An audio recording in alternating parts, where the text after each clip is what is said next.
Texas Stadium is alive tonight, 50,000 plus expected. And the Washington Redskins, the hated Washington Redskins, are in town.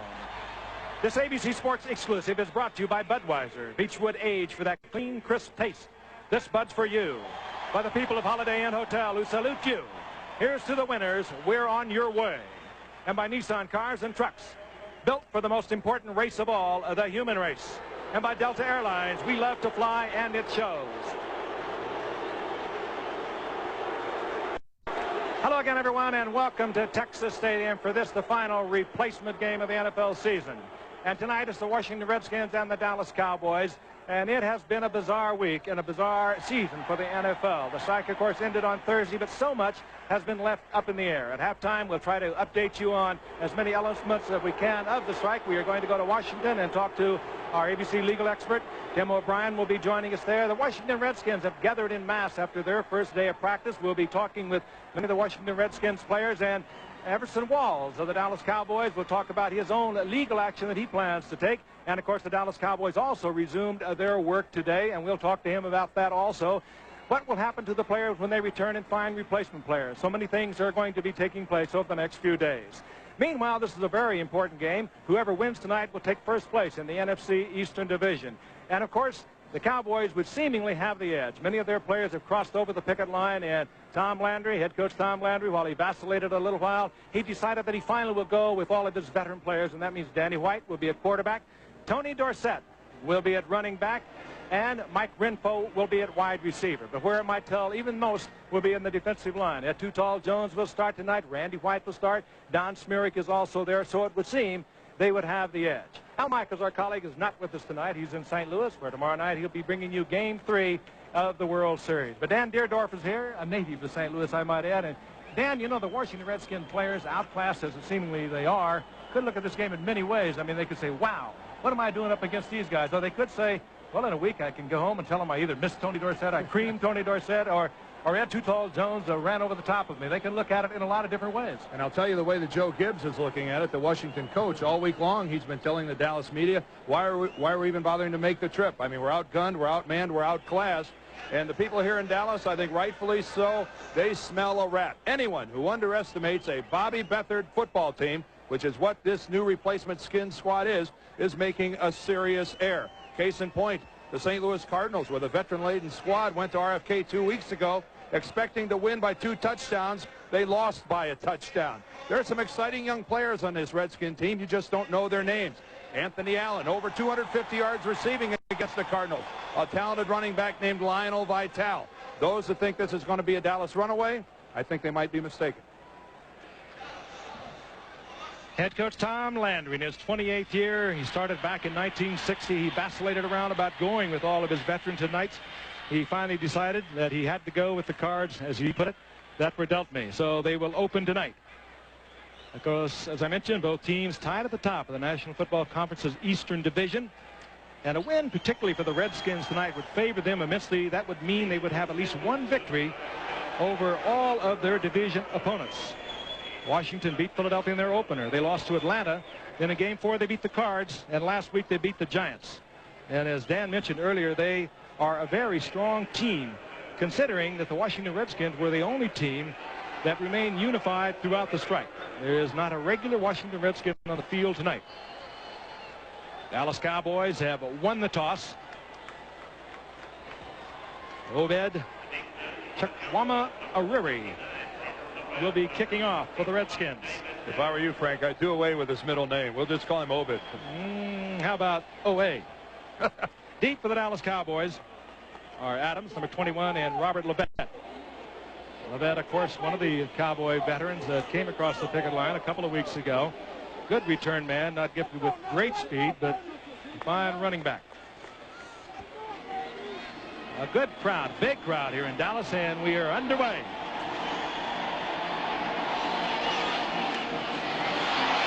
And Levet lets it bound into the end zone, and he better cover because that's a live ball there, and he does, right at the back of the end zone. So the Cowboys will have 1st and 10 at the 20-yard line, and Danny White will open at quarterback. Here's Danny, who played briefly last week. He came in after the first week of the strike.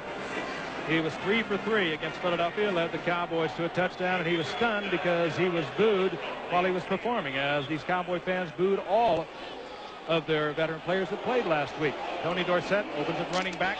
He heard the boos a week ago as he scored on a 10-yard touchdown run.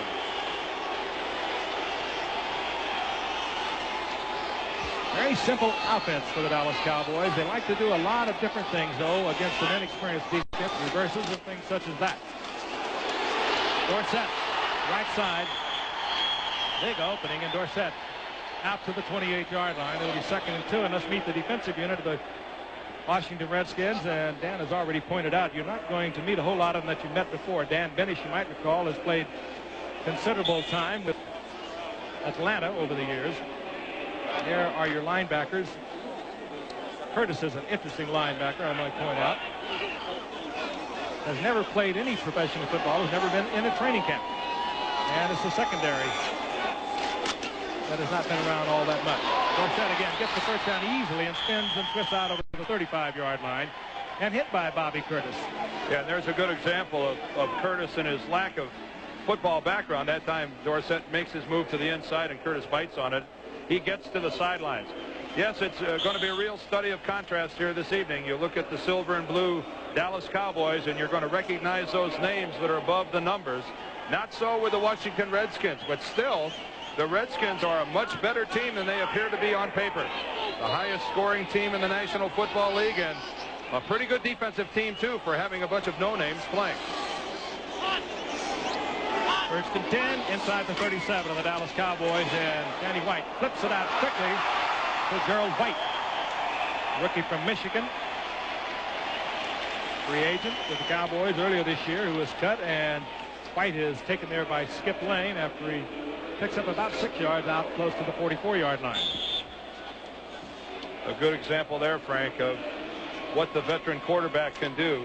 The Skins come with a blitz that time. The Cowboy offensive line not able to pick it up, and yet Danny White makes that play all on his own by flipping it over the top of the blitz to Gerald White. Danny White looking over a 2nd down and 3.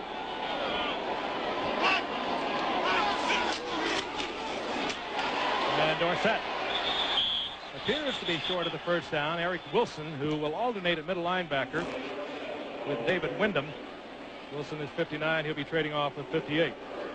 You know, one thing about it, keep in mind, we're going to see some action up front tonight. This game is for first place in the NFC East.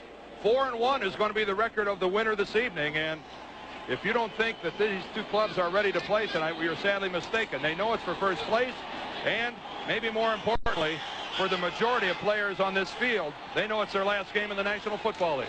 3rd down 1, Dorsett. And Dorsett spins and twists and could have dropped the football in there. The Redskins are saying that they have the football. Now, Dorsett had not fumbled. They got it in 8 consecutive games into the night, and this time he coughs it up as he tried to spin and twist for the 1st down. And as Dan Benish, the veteran player that had put in a lot of time with the Atlanta Falcons. This Dallas crowd just doesn't know how to react. They can't stand the thought of losing a game to the Redskins, but yet they're not enamored of all of Tony Dorsett. Alec Gibson, the linebacker, was the guy who got the hand on Dorsett. Let's take a look at it from the end zone. This crowd just doesn't know how to react. Tony Dorsett had the ball in the proper position up against his body in the midsection, and it really wasn't much of a hit that jarred it loose. And Dan Benish made the coverage. Our replay official tonight, I believe they're looking at it, is Al Sabato. And I think it's fairly obvious that ball had come loose before Dorsett was down, and it'll be 1st down Washington, 46-yard line of the Dallas Cowboys. Ed Rubert as quarterback for these Redskins, rookie from Louisville, has had a hot hand for the past couple of games. Big, 6'5", 225-pounder. Hands off to Vitale, who in a couple of games has already rolled for 210 yards. And let's meet the rest of the offensive unit as Vitale picks up 6 yards. It'll be 2nd and 4, and there they are. Anthony Allen, you remember that name from the first replacement game. Set a Washington Redskin record with 7 receptions for 255 yards. One of the many Redskins that have an opportunity to stick around. We'll talk about that a little later on, but there's several of them. Second down and 4. Ruppert is the quarterback. Vitale again, right side, and Vitale this time barely inside the 35-yard line, where he picks up a Redskin first down. One of the things the Washington Redskins are doing tonight, an unusual lead blocker. This is their tight end, Joe Carabella. Watch him make the lead block at the point of attack. Vitale will make the move to the inside, but talk about putting some beef at the point of attack, moving a tight end into the backfield. And until 2 weeks ago, Dan, he was a nose tackle and defensive end, and they just moved him when they began rebuilding their placement team to an H-back on first down. Ruppert, this is Vitale. And Vitale dropped there by Tommy Haynes, first-year man out of USC, whose experience was with the USFL. And let's take a look at this Cowboy defense. The edge has to come up front with this group right here. Randy White, Don Schmierk, and Ed Jones. All veterans in the middle. They are strong. And another veteran out on the right side, a one-year veteran, Chris Dulabun. He was their leading tackler of a week ago. Had one change in that secondary. Jimmy Armstrong is not active tonight, a left cornerback, but Billy Hill, number 31, is. Billy Hill tried the Cleveland Browns in '83 and '84, and with the New Jersey Generals in the USFL. Second down now, and a long 6. Ruppert rolls out and dumps it off to Carvello. The former nose tackle and defensive lineman who was turned into an H-back, and now we're seeing him as a lead blocker. And now we see him as a receiver, and he gets inside the 10-yard line, down close to the 8-yard line. They'll mark it inside the 9. Here's Carabella, lines up right on the wing back. He's going to come in, make some contact, and then just drift out. And on the move, Ruppert, rather, as he rolls out, the play-action fake. Look how it freezes everyone in the middle for Dallas. He wanted to go deep, but what the heck, you can't pass up someone that open. And Carabella gets the Redskins deep in Dallas territory inside the 10. First down, goal to go. That's Ted Wilson, number 80, on the move. Vitale, big opening. He spins down to the 3-yard line. And again, that offensive line just blowing the Dallas Cowboys out of there. And this is a strong veteran defensive line. What did I talk about right before we got underway? This is a team game, and the Washington Redskins understand that as well, if not better than most teams in this league. And I think we're seeing a good example of it right now. Tough to spot a familiar name or face in a red jersey here, and yet they're stuffing the ball right down the field on a veteran Cowboy defense. Second down, goal to go.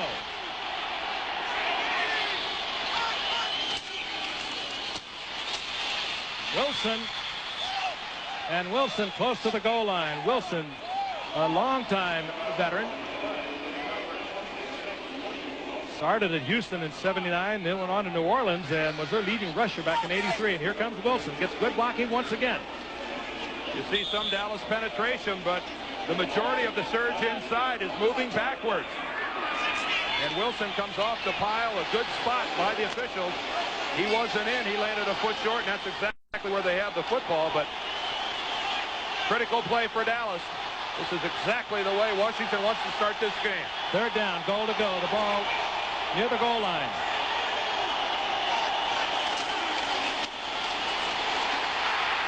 This time, the Dallas Cowboys come off the line. Dale Jones, the linebacker, was there first. And it'll be decision time now for Joe Gibbs. A loss on the play of about a yard. And it'll be fourth down. Well, we're getting a pull from the inside. The lead blocking looks good, but then Wilson decides to cut it back to the middle. That might have been an ill-advised cut. He moves back to the inside where the offside Cowboy defense was filling. Give credit to Dallas. When they had to make the big play, they did. Tommy Haynes was right there, and whistles everywhere. As Obed Ariri hits it through the uprights, the whistles had already blown. Timeout, Dallas, for the snap. Number 1.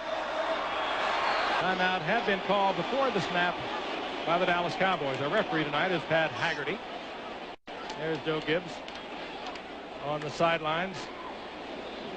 Good teaching coach, now in his 7th year. Done a superb job, the winningest percentage of all active coaches around. No matter what the coaches you talk to, Dan, during these replacement games, they all seem to say one thing. It's been a challenge. They all seem to have enjoyed it. It has been a challenge in the sense that, keep in mind, that coaches are really teachers. It starts in high school. They don't teach biology. They don't teach mathematics. They teach football. And it really is what a good coach is. He's a good teacher. So an opportunity to work with some eager, young, receptive talent, yeah, it's been fascinating to these guys. But I think the strain of putting together 2 game plans every week, the extra 5 or 6 hours a day they're having to spend in the office, the coaches I've talked to in the last couple of weeks, Frank, I can see it on their face. It's taken a toll. How about the Washington Redskins? Dan Henning and Emmett Thomas, assistant coaches, were in Washington today, working with the Redskins in their first regular drill. Cowboys had a drill here 1 o'clock this afternoon. They're already looking ahead. The Cowboys, of course, looking ahead to Philadelphia, the team they defeated here a week ago. And Buddy Ryan left a little upset over that one. They'll be going into a hornet's nest there. The Dallas Cowboys, who took a timeout right there, I had to take a guess. I'm going to say they only had 10 men on the field. There was some confusion, and they went ahead and took a timeout, which, questionable decision. It's not the end of the world to only have 10 men on the field when you're rushing a field goal. 19-yard attempt for O'Reary. And the Redskins take a Tony Dorsett fumble. In for 6. They have the extra point, or rather the field goal, and they now lead 3-0. Back at Texas Stadium, the Redskins hanging up a 19-yard field goal following a Tony Dorsett fumble, and they have a 3-0 lead. A good drive, Dan. Well, it certainly was, and of course Dorsett sets it up, but still, if you had to assess the plays that were run up front, the Washington Redskins controlled the line of scrimmage. Obed O'Reary to kick off, and here is Tony Dorsett, who was really stunned last week when he came in, performed well, had a 10-yard touchdown, and was thoroughly booed for his efforts. Levett and Adams are deep for Dallas. This is David Adams. Adams out over the 20-yard line, close to the 22-yard line, where it'll be 1st and 10 for the Dallas Cowboys. Let's see if we can explain the confusion by the Cowboys when they took a timeout before the field goal. Let's count them. There's 5 guys. Look at that miss. 5 guys up front. 1, 2, 3, 4, 5, 6. But watch the one guy, that's 11, but one guy heads for the sidelines. There he goes. He's the 11th guy. They think they got 12 guys out there. They were right to begin with. They didn't need to take that timeout. We'll see if that hurts them, Frank. 1st and 10 Dallas. Danny White, the quarterback, and the snap that Danny White was not anticipating, and Danny White is collected back at about the 15-yard line. Mix up between White and the center, Mike Zintig. Well, there's 11 men in the huddle. If 10 men hear one thing and one guy hears another, it's a little more painful when the one guy who hears something different is the center. That's the case there, as they're confused on their snap counts. Tom Landry calling upstairs, probably to offensive coordinator Paul Hackett, wondering what's happening. Meanwhile, it'll be 2nd down and 13. George Lilja, number 64, is the Cowboy center. Got a change there as Tony Dorsett struggles and does not get back to the line of scrimmage, and he hears the boos once again. Well, Tony Dorsett, unfortunately, has been making some of his best efforts in the newspapers here in Dallas. Tony has changed directions more in the newspapers in the last 3 or 4 weeks than he ever has running the football. Tony made some very derogatory statements about some of his teammates that crossed the picket line and went in. Then he crossed the picket line and went in. And then he really said, I'd get down on the 50-yard line, and begged Tom Landry not to play me in these games. He did not enamor himself to the fans at all. Public relations nightmare. 3rd down, 14, Danny White. Downfield, finds the open man. It was Burbage, or Mike Renfro, rather, and the man on the coverage was Michael Mitchell, who was right there. Good coverage. Well, you can't fault Danny White. He puts it right on the numbers of Mike Renfro. And keep in mind, this is a 10-year veteran. It's a very simple hook pattern. Mike drives his man, is just going to sit down, but watch where the ball is. You can't fault that at all. Now, was there contact before the football got there?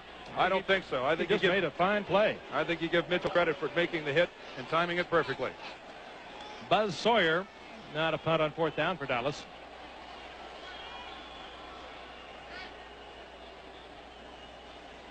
Derek Shepard is deep for Washington and off the side of his foot. And then it takes a Washington bounce back. It'll be inside the 45-yard line near the 43-yard line. 24-yard punt by Buzz Sawyer, and the Washington Redskins, already leading by 3, have excellent field position. 7:19 remaining in the first quarter.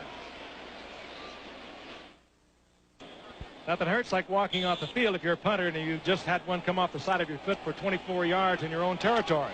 Washington 1st down and 10 at the Cowboys' 43-yard line.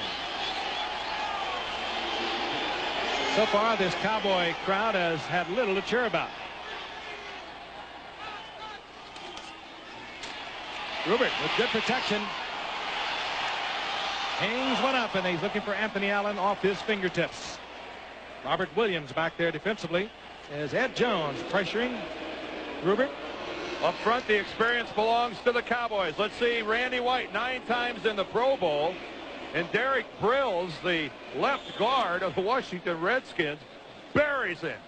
Now that's what's called taking your man, getting under his pads, and making the first thing that hits the ground his shoulder blades. And no sacks in the last 2 games by the Washington Redskins. That is remarkable. That time you saw good coverage also by Robert Williams on Anthony Allen. He ran stride for stride. It's 2nd down and 10. The motion man is Ted Wilson. Rupert hands off to Vitale, and Vitale looks for an opening inside.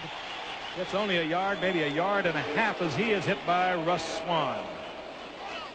Lionel Vitale has some sort of background as he comes out of the ball game. He started off with the Redskins back in 1985 and then decided he wanted to play a little baseball. He was in the White Sox organization on the AA level.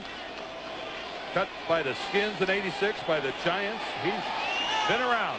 Loved it last week. He had 128 yards against the Giants. He got around last week. 3rd down and 8. Wilson again in motion. Rupert is back. And Rupert will go down. Tommy Haynes, a strong safety on the blitz, collects Rupert at the 50-yard line. A loss of about 7.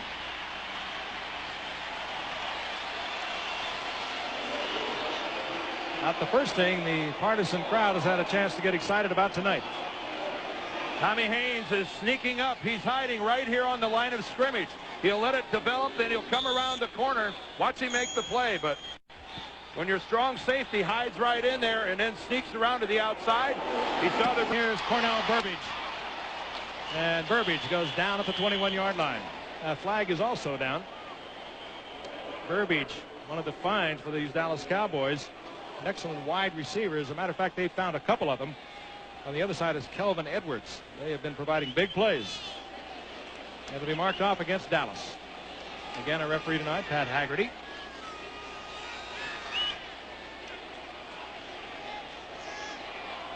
Redskins 3-1, the Cowboys 3-1.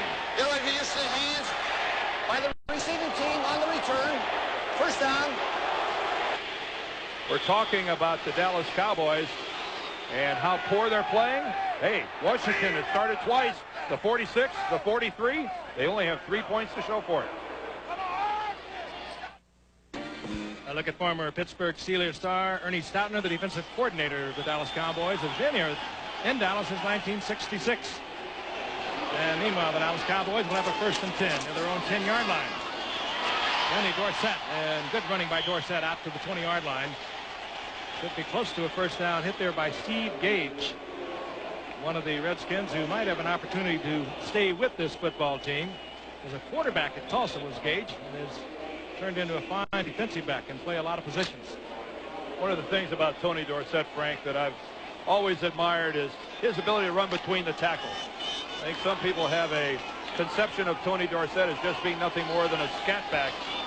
He really prefers to run between the tackles, get the tough yardage in the middle. And durability now in his 11th year. He gets the 1st down on 1st and 10. White is back once again. Gets the time.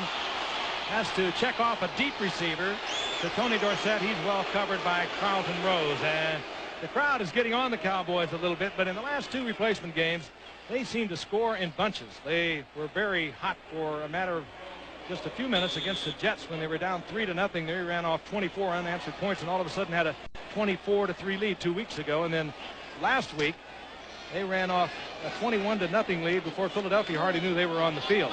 So they can score big. They have a lot of big plays, more than any other replacement team from 20 yards out. So they can score quickly with those wide receivers, Edwards and Burbidge. This is Dorsett. And Dorsett over the 25 to the 27. He'll get 7. It'll be 2nd down and 3. Got a good lead block by Gerald White, the rookie from Michigan. And we have a Redskin very slow getting up. That's Dan Benish, the veteran right tackle, a veteran of several years with the Atlanta Falcons. And they certainly can't afford to lose Dan Benish because he's the only experience on the starting front 4 of the Washington Redskins. Dan played the majority of his career in Atlanta. Was cut this year by Tampa Bay during their training camp, and the only other veteran that we have here with the Redskins is a defensive lineman pickup, Henry Waxter, this week. Let's take a look at it. Dan's number 95 coming in. He's going to put the hit. He misses, and this must happen when he hits the ground because he makes no contact with Tony Dorsett whatsoever. You certainly can't see anything from that angle. And they continue to look at Dan Benish. Again, he had good position. Tony Dorsett just making the cutback. They bring in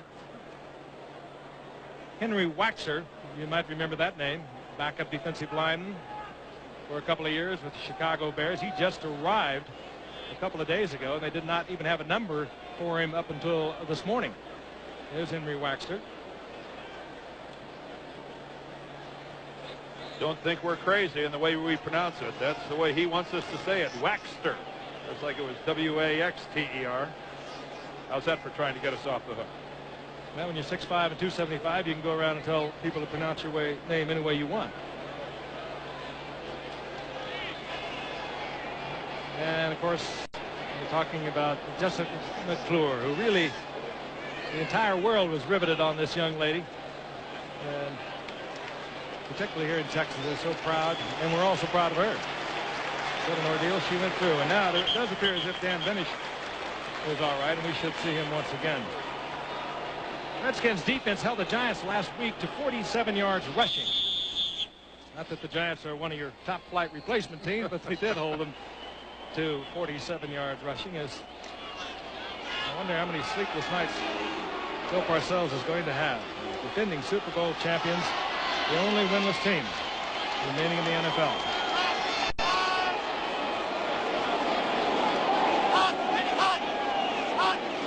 From the shotgun, Danny White on 3rd down and 3. And wide open is Renfro. Renfro working against the zone, found the opening. Danny White, good protection, fired it in and gets the 1st down. Out over the 35-yard line. That time Renfro lines up to the wide side, is going to come underneath, but let's look at the Redskin blitz up the middle. Steve Martin, boy, does he put a shot on Danny White, forces him to throw it maybe a half-second early, but luckily Renfro had made his break in time to allow Danny to see him and get the ball there. Danny White has looked extremely sharp at quarterback here in the early going. 1st down and 10. The Cowboys at their own 36-yard line. They're down by 3. 4:06 remaining in the 1st quarter. The ball is loose again.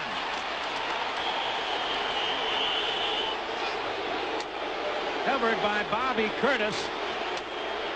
Alec Gibson hit Tony Dorsett. The ball came loose in the 2nd fumble for Tony Dorsett. And we had mentioned earlier that Tony Dorsett had not fumbled in 8 consecutive regular season games. And then now he's popped it up twice. How many times you see Dallas run this play just out of the eye? Look at the huge hole in the middle. But that's a picture tackle. Alec Gibson puts the shoulder on the ball. Tony had it protected, but twice so far now he's dropped it. Bobby Curtis falls on the Christmas present lying on the ground, and not what Tony imagined when he got up this morning. Top field position once again for the Washington Redskins near the 41-yard line of the Dallas Cowboys. Vitale right side, big opening, and Vitale Gets down to the 37-yard line. Gain of 5, hit by Tommy Haynes coming up from strong safety, and Ed Jones dropping back from defensive end. Well, this game is being played on the Dallas end of the field. Whether it be fumbles, whether it be poor punts, it's all been at this end. Ed Too Tall Jones being blocked by William Sissom, the right tackle. Ed falls back in, makes the play, but a good 4-yard pickup on first down by Vitale. Marking at the 37, second down and 6, and pressure on Rupert, and down goes Rupert. Dale Jones was in there defensively. The ruling is if you are getting rid of the football to avoid a sack. Rupert is hurt. Rupert appears to be shaken up. He was slow to get up, and it's a play action, and he's going to roll right into Dale Jones, who came on the blitz. I really think that's in the grasp. Well, he had what appeared to be a receiver that was uncovering, but it was very close, and Rupert now is going to have to go to the sidelines. The Redskins calling timeout. The ruling is that if you're getting rid of the football to avoid being sacked, it really doesn't matter whether or not there's a man nearby or not. They can call it intentional grounding. That time they chose not to. And Rupert is on the sidelines, and it will appear that we'll have a new quarterback, Tony Robinson of Tennessee. Ed Rupert, who went down in the arms of Dale Jones on a play that could have been called illegally grounding the ball, is now being looked at on the sidelines. Meanwhile, he has been replaced by Tony Robinson, a rookie out of Tennessee. Robinson, who led Tennessee in 1985 with a 9-1-2 record to the Sugar Bowl, is a quarterback, very agile, a very fine athlete. And he looks over 3rd down and 6. Gets away from Ed Jones. And fires upfield and gets it complete to the tight end, Craig McEwen. Does appear to be short of the first down. And Robinson immediately gets introduced to Ed Too Tall Jones. Well, Tony Robinson at 6'3", 200 is a good athlete, and Ed Jones establishes that he has the outside, and Robinson elects to go that way after he sees Ed up in the air. And a lot of quarterbacks have tried that and not escaped that long arm of the law, but Tony gets to the outside and then has the presence of mind to spot a receiver, pull up, and deliver the football. And that was his first play in the National Football League, and look at that. It's a Redskin first down. Greg McEwen, the H-back, gets the first down. It says, next time, sucker.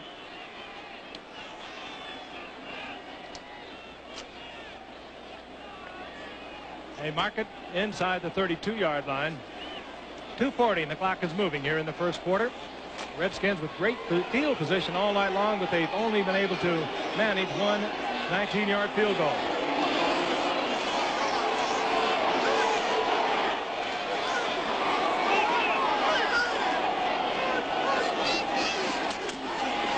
Robinson.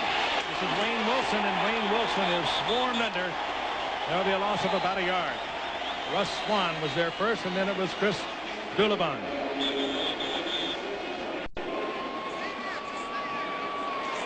How many times have you seen it where one team gets all the field position in the first quarter and doesn't capitalize? And the Washington Redskins have to be aware of the fact that they've spent the entire first quarter as they've got a player down. Wayne Wilson. Wayne Wilson, one of the few veterans on the field tonight, had a couple of real fine years with New Orleans. In '83 was their rushing leader with over 700 yards, and they're looking at his knee. Swarmed all over Wayne Wilson. Let's look at it again. Leading the parade of Dallas Cowboys, number 57 is Russ Swan. Then there comes Randy White, number 54, and then is Kevin Brooks, and that is a lot of weight. And you can see the one leg pinned underneath. So often it gets trapped on this artificial surface. Well, I don't know. Stomach, just don't look at it anymore. I don't know if regular grass would have saved that, but there's an awful lot of weight. Looked like Wayne was able to get out from under it a little bit, but nobody's that strong. As they look at the left knee. And Ed Rupert is leaving the game. Rupert is on his way into the locker room, presumably to either be examined by a physician or some x-rays. Remarkable couple of games Red Rupert ended tonight. It was a second leading quarterback in terms of rating of the replacement teams. And the first one was Kevin Sweeney of the Dallas Cowboys. And now off comes Wayne Wilson. And the key here is that he's putting weight on his foot. If you've ever had a serious knee injury, you do not put that foot on the ground. That baby dangles in the air when you go off the field. A good sign for Wayne Wilson that he's not afraid to put some weight on that left leg. Nor would they allow him to put the weight on it. Well, nobody has to tell you. 2 minutes remaining in the first quarter. It is second down and just about 12 yards. The ball inside the 33-yard line for the Redskins. And Lionel Vital is back into the lineup, number 20. Here comes a full blitz against Robinson. And Robinson reads it well, gets it quickly to Anthony Allen. And a very cool move by Tony Robinson. As you might expect, a new quarterback in the lineup. You turn everyone loose. You try to get into his face, try to shake him up. And the Cowboys did exactly that. Ernie Stautner sending his troops from all over the field. This is the Cowboy 4-0. Two Cowboys right here. Alex Green is going to come into the middle. Watch Robinson set here and deliver the football. You've got to read the blitz. Your receiver makes the break. You get rid of it and take a hit.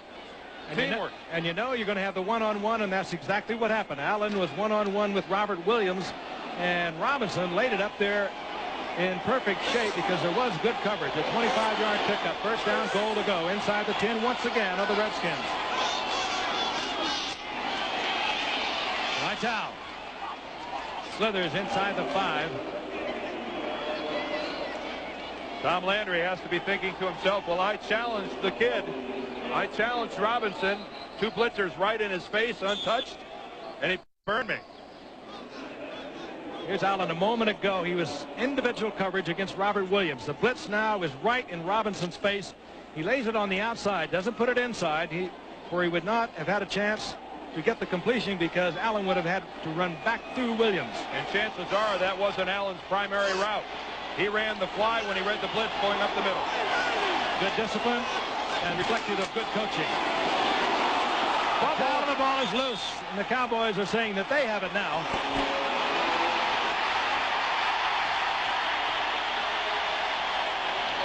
They do.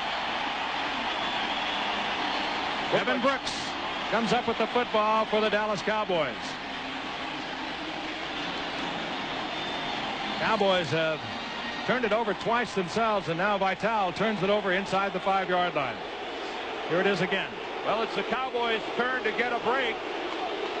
Vital, look at the size of that hole, but he never had the football. That's a touchdown if he's able to control the handoff from Robinson. You could see where if he would just make a little break to the left, go inside of Randy White, he's in the end zone, and it's a 10-0 ball game. Not so. Fumbled exchange between Robinson and Vital. There's the first-round draft pick out of Michigan in 1985 that came up with the football. Kevin Brooks. Look at it again. You're so right, Dan. All he had to do is control the ball. He might have got just a little bit fired up there. The handoff looked good. Just lost the ball, thinking perhaps he was going to break it back to the inside to the daylight that would have taken him to the end zone. Dallas gets another break.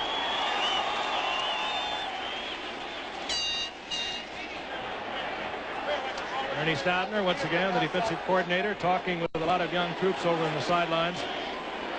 And as we talked about earlier, so much coaching and teaching has gone into these replacement teams. We have word paid off. We have word, Frank, that they're x-raying Ed Rupert's right shoulder. That's what made contact with the turf when he went down under Dale Jones. Danny White. Michael Mitchell up there to pick up Danny White. There's mix-up in the backfield. Take a look at it once again. Well, this is the snap from center. Danny has it in his hands. Got a lucky bounce. He did get a lucky bounce. It came right back to him. Mike Zintik is the center. He was in the Cowboys camp early on this past summer, and they didn't even give him a playbook. They wanted him around to give their other centers a little rest. They wanted him to do the snapping, do a little scrimmaging, and now he is out there as the center. Second down and 11. And from the end zone, Danny White wants to go big. Hangs it up to the outside. Well, Cornell Burbidge had taken it inside, but he had drawn double coverage. Danny had no way he was going to complete that, and Danny White draws the booze once again. Well, that's not Danny White's fault, because Burbidge should have seen that the free safety, Frank, is coming over from the middle of the field. He's got to make his adjustment more towards the sideline instead of get away from that coverage, and that's where Danny threw the football. A lot of these Cowboy fans, too, are thinking about Kevin Sweeney, who was the top-rated quarterback in the NFL over the past couple of weeks. A rookie from Fresno State who was replaced tonight by Danny White. So let's face it, this is the Cowboys quarterback, at least for now, and for the rest of the season. White again from the end zone. Gerald White. And White with first down yardage out over the 15. Skip Lane there defensively for these Redskins. So the Cowboys pick up the first down as the quarter ends. Redskins over the Cowboys 3-0. And we'll be returning to Texas Stadium after this message and then a word from our local station. The Redskins over the Cowboys at the end of the first quarter, 3-0. This ABC Sports exclusive is being brought to you by the investment firm of Smith Barney. They make money the old-fashioned way. They earn it. Cowboys first down and 10. Ball at their own 16-yard line. We begin the second quarter. Danny White remains the quarterback. And down goes Danny White. Steve Martin from over on the right side. No one picked up Danny White. Steve Martin rained all over him back at the 9-yard line. I guess he did. It's easy to look good when no one blocks you, and Steve Martin that time had a free sail, and that's what I said about the ball being played in the Cowboy end of the field. The 46-yard line is as far as they've gotten, their own 46. And that was where Tony Dorsett made his first fumble. Cowboys yet to come up with the big plays that have characterized their first two games of replacement football. The bomb to Burbidge and Edwards, the wide receivers. There is the attempt to get it to Burbidge. And Michael Mitchell was there with the coverage on Cornell Burbidge, the rookie from Kentucky. Washington, time of possession, but it was where they had the possession that was so meaningful, and the Cowboys were able to get out of it, only giving up 3 points. Well, we look at this graphic after every quarter in every football game ever played, but it always boils down to the turnovers. The one Washington turnover cost them some points because that probably would have been a touchdown run, and the two Dorsett fumbles. Keep in mind, that's hurting Washington. They're only able to convert that into 3 points. From the shotgun, third down and 17. Danny White from inside his 5-yard line. Man wide open, and it's Renfro, and Renfro comes down with the football and gets away from one tackler at the 34 and gets out to the 37-yard line. Skip Lane finally there to make the stop against Mike Renfro, one of the veterans playing tonight. Renfro finding that zone once again. A very simple zone. He pulls in, and Danny White from the shotgun is able to get it right to him. Pulls him behind the receiver and sets up, and then it's just good football running. Well, that's the timing part. You saw him break in behind one of his own receivers, breaks a couple tackles, and for the first time tonight, I think we've heard the Dallas crowd get a little excited about what's happening on the field. 29-yard pickup.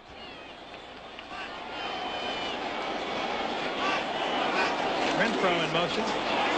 Dorsett. Looks, pecks along the line of scrimmage and gets a couple of yards out to the 40-yard line. It's been a while since I've seen Tony run with both hands on the football like an Ohio State fullback, but that's what we saw in that play. No way is he going to put it down on the ground. Oh, and do you start thinking about it, too, after you cough one up, then you cough two up, and that's all you're thinking about. And Tony Dorsett is such a natural runner. He really is such a fluid, graceful runner. He cannot be thinking about fumbling the football. He is covering it with both hands after having coughed it up twice. Second down and 8, and Danny White appears to be checking it off.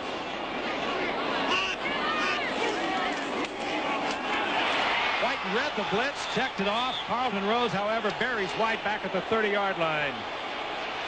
And unfortunately for Dallas, he buried him because he ran right over the top of Tony Dorsett. Let's take a look at it. Here's Carlton Rose right here on the line of scrimmage. Watch his upfield rush right at Danny White. Tony tries to go to the inside, reacts back to the outside too late, and he's not in position to get a hit on Carlton Rose. That time, Washington simply came with more people than Dallas could block. Fourth sack of the night. Danny White had read it perfectly, tried to get the ball to one of his outside men who were single covered. And this time he calls something out to Mike Renfro in the left flat. Trying to get the screen off. Dorsett goes down. Good defensive play against Tony Dorsett. Steve Gage, a brilliant play. I mean, totally brilliant. He is the youngster that was a quarterback at Tulsa. He went to the Senior Bowl last year and was the MVP. And he is one of the Redskins who might be sticking around. Buzz Sawyer back to punt for Dallas. Derek Shepard, another Redskin that might be around. Fine return man, wide receiver out of Oklahoma. He's back after having missed last week with a sore shoulder. This time it's low and off the foot of Buzz Sawyer once again. And Shepard is upended at the 36-yard line. Hustling down there, Bruce Livingston, who blocked a punt against Philadelphia a week ago, and he nailed Shepard at the 36-yard line, where the Redskins will have 1st and 10. Memories, I guess. Number 44, Big John Riggins. Frank Gifford along with Dan Deerdorf, Al Michaels in St. Louis. We'll be hearing from him with a report on game number 3 coming up tomorrow night. And Dan, what has happened? I'll be there right behind home plate. Tudor, Straker tomorrow night. Cardinals will win that ball game. Watch. And we'll be there with our ABC cameras. And you heard it here first. First down and 10, the Redskins with the 3-0 lead of the Dallas Cowboys. 11:25 remaining in the first half. Robinson goes down at the 31-yard line. Ed Too Tall Jones was in there first, and then it was Kevin Brooks to make sure. Well, that sack goes down in Kevin Brooks' chart as being his, but actually it's Too Tall Jones all the way. Working against Sism, watch him force Robinson up, forces him to duck, and then Brooks, who's actually on his way down, gets the sack, but that belongs to number 72, Ed Jones, all the way. Second down, 15.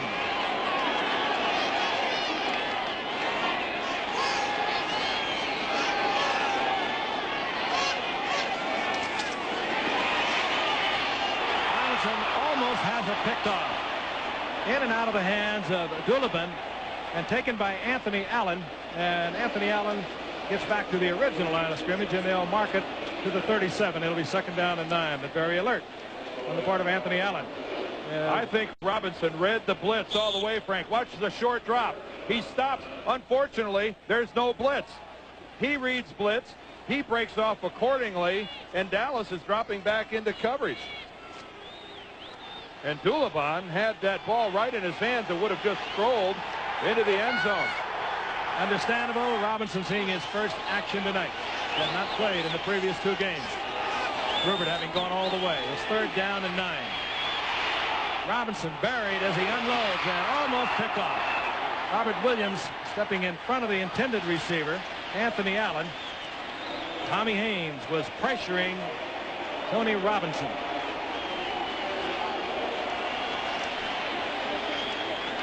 By looking at the reaction of the Cowboy backs, look at the way that Robinson looks at his receiver all the way. Tommy Haynes makes the play. Robert Williams is there with the ball in his fingers and just plain drops it. Jack Wheel punting and driving Burbage all the way back to the 11-yard line, where he is pounded out at the 13-yard line. So Dallas will start deep in their own territory once again. Hustling down there, Burmeister, Danny Burmeister, to put the hit on Cornell Burbage. 9:49 remaining here in the first half.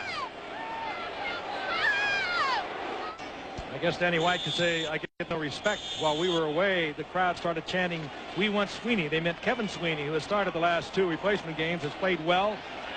He had that great career out of Fresno State, setting a lot of NCAA records, passing for over 10,600 yards, but he has been replaced tonight by Danny White. Kevin Sweeney is on the bench. On first down and 10. Tony Dorsett out close to the 20-yard line. Still has that acceleration even now in his 11th year.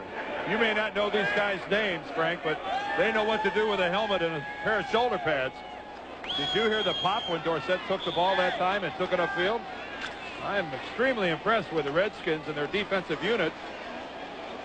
I don't want to keep harping on the same point, but there aren't any Randy Whites and Too Tall Jones in that front four, and yet they're playing like it. Dorsett picked up 6. It'll be second down and 4, and White is back looking once again. In and out of the hands of Tony Dorsett, and he'll hear the boos once again. Tony Dorsett, who really never quite got things figured out about this strike, as we mentioned earlier. One day he was saying one thing, and the next day he was saying something else, and got himself in a whole lot of trouble down here. And Central Division are 3-2, and they're tied with Houston and Pittsburgh.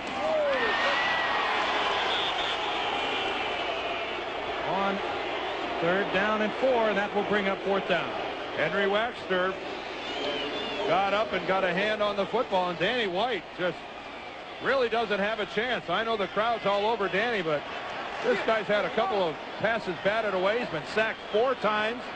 He's had receivers go the wrong direction, and the crowd's chanting, "We want Sweeney." Sweeney says, "We don't want this." Sawyer to punt once again.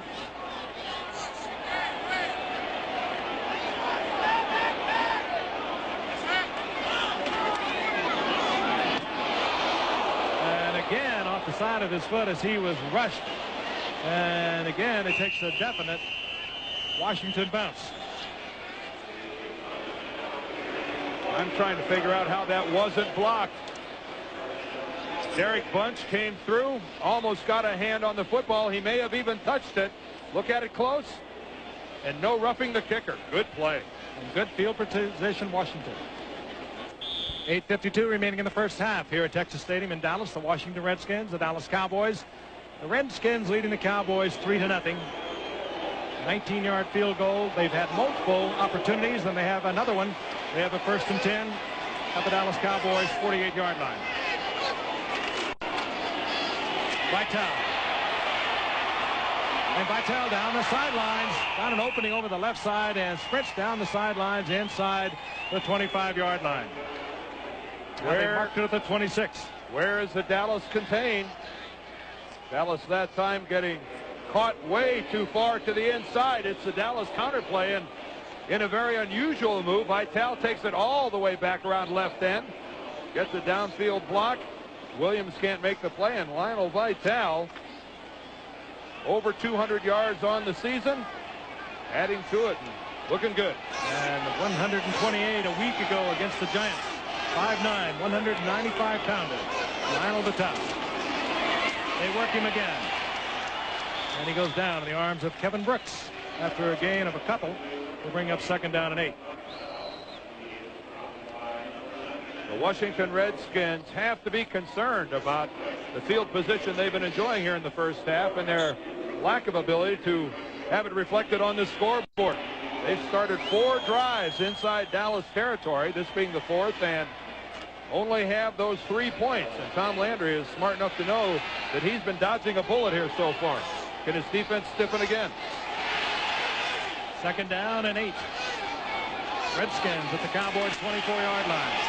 Cowboys come with the blitz. The flag is down as Vitale is taken out of bounds near the line of scrimmage, or rather Ted Wilson, the wide receiver.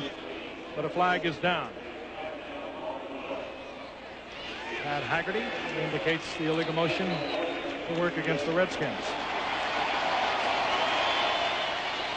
At stake tonight, the lead in the NFC Eastern Division. Both the Cowboys and the Redskins 3-1.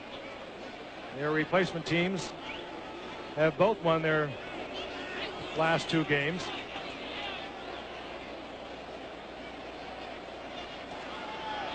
Illegal motion. Number 80. Offense. Still second down. And it was the receiver, Ted Wilson, who was illegally in motion, and they walk it off back to the 29-yard line. What he did is he started towards the line of scrimmage before the snap of the football. Have to be moving parallel to the line of scrimmage or away from it. That time, Ted Wilson was moving forward at the snap of the ball. Carabella, the H-back, lines up in front of Vitale. And this is Vitale behind a Carabella block. And Vitale gets back close to the 25-yard line. That was last week as the Redskins rolled against the Giants. This is tonight. A couple of big runs will pad that average. That's what Lionel has had tonight, but that time he challenged the corner to get around. You have to hope that someone on the Cowboys defensive team makes a mistake. That time Chris Dulaban honored his contain and was there to make the play. 58 yards for Vitale thus far tonight. Third down, close to 10. Robinson looking deep into the end zone, trying to get the ball to Ted Wilson, incomplete. And we'll see the field goal unit coming on. Obed Ariri comes out. This is about the time of the game where the defensive team on their way off the field is going to pass the offense and say, hey guys, we're doing our job. It's about time you get it going. And go out there and hold them or something. 44-yard attempt. And no good. Hits the upright. Ariri hitting the uprights. And the Redskins still lead 3-0. Here it is again. All the body English in the world, can't move the football. Didn't get the hook he ordinarily would get as a sidewinder. And Dallas, who has not gone beyond their own 46-yard line, takes over first and 10 to the 25-yard line. Here is the reaction of Ariri. How could it happen?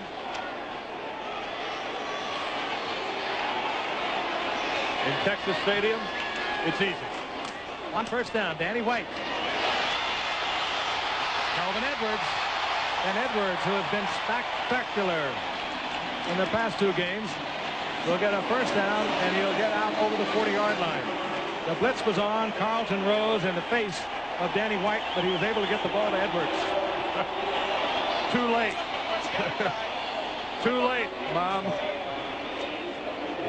A cry that's being heard around the world tonight.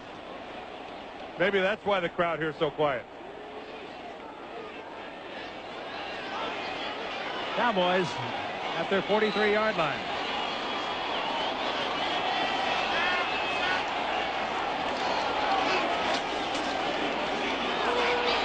Danny White looking deep. And Renfro, the intended receiver, Michael Mitchell, was there defensively. It looked very close to interference, but Renfro does not complain and no flags fly. I think Mitchell makes a good play. Now he's on Renfro, but I think it's after the ball gets there. Let's take a look at it. Mike just making a break to the sideline, but let's watch Mitchell, and when does he make contact? Both of them playing the football. Look at Mitchell come back. There's no contact yet. Oh, that's well played.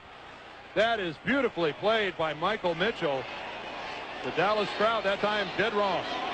Second down and 10.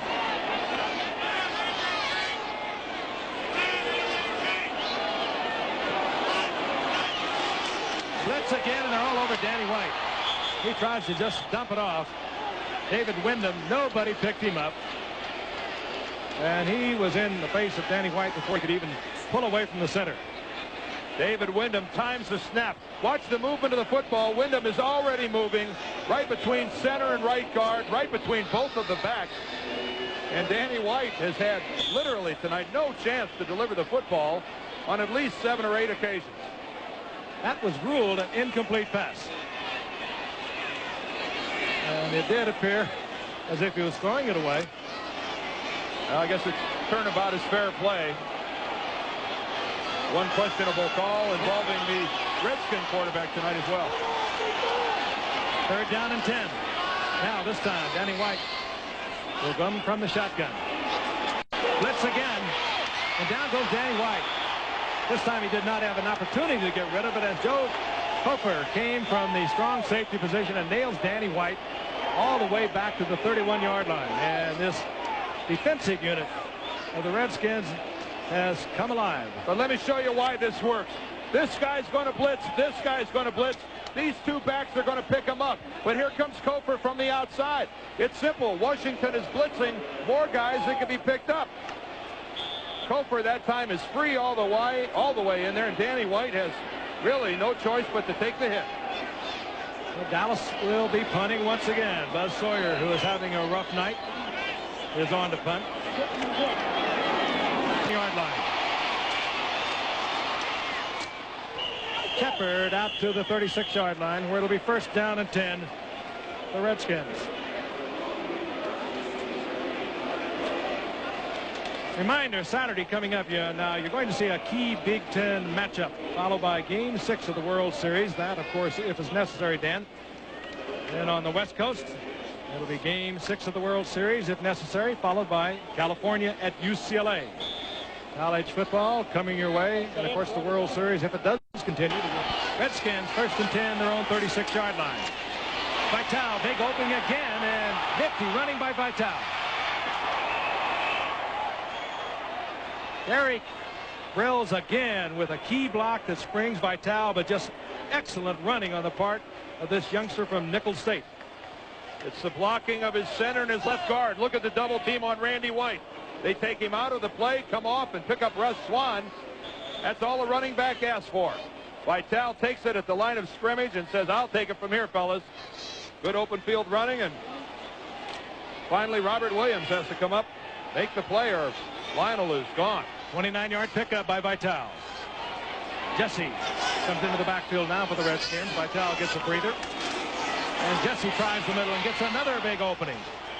Caravello coming back as the H-back with a key block. Tommy Haynes and Alex Green made the stop.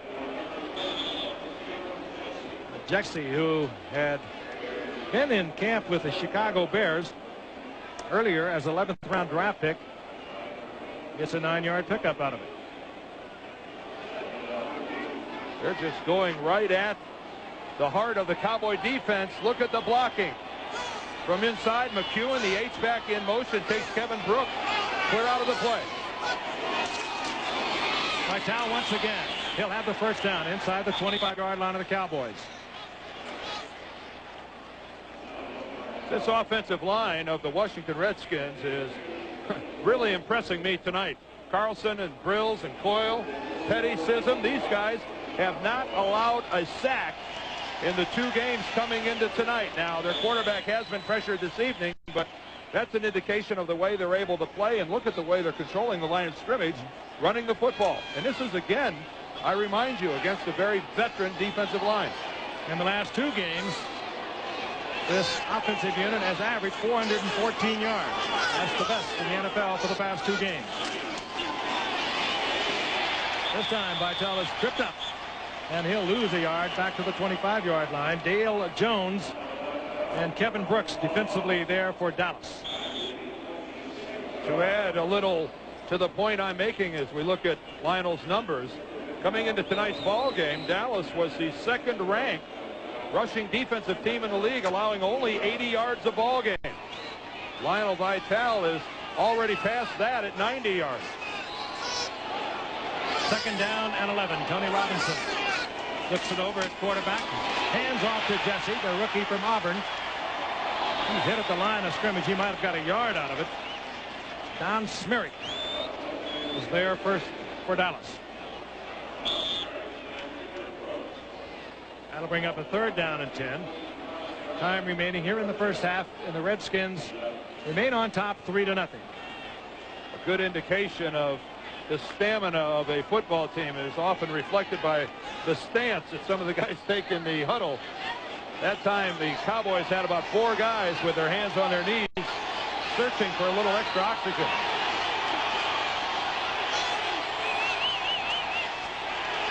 Robinson back. Just does get it away. Gets it upfield into the hands of Ted Wilson. And he was battling for the football with Billy Hill. And Tommy Haynes and Randy White were really pressuring quarterback Tony Robinson. And Hill makes a mistake that, it has to be tempting for a defensive back. Watch him play the ball instead of the man. He tries for interception, moving in front, and yet just doesn't get there. Comes up a half a step short, and that allows the reception to be made. And on 4th down, here once again, Obed Aruri. 33-yard attempt. Long snap.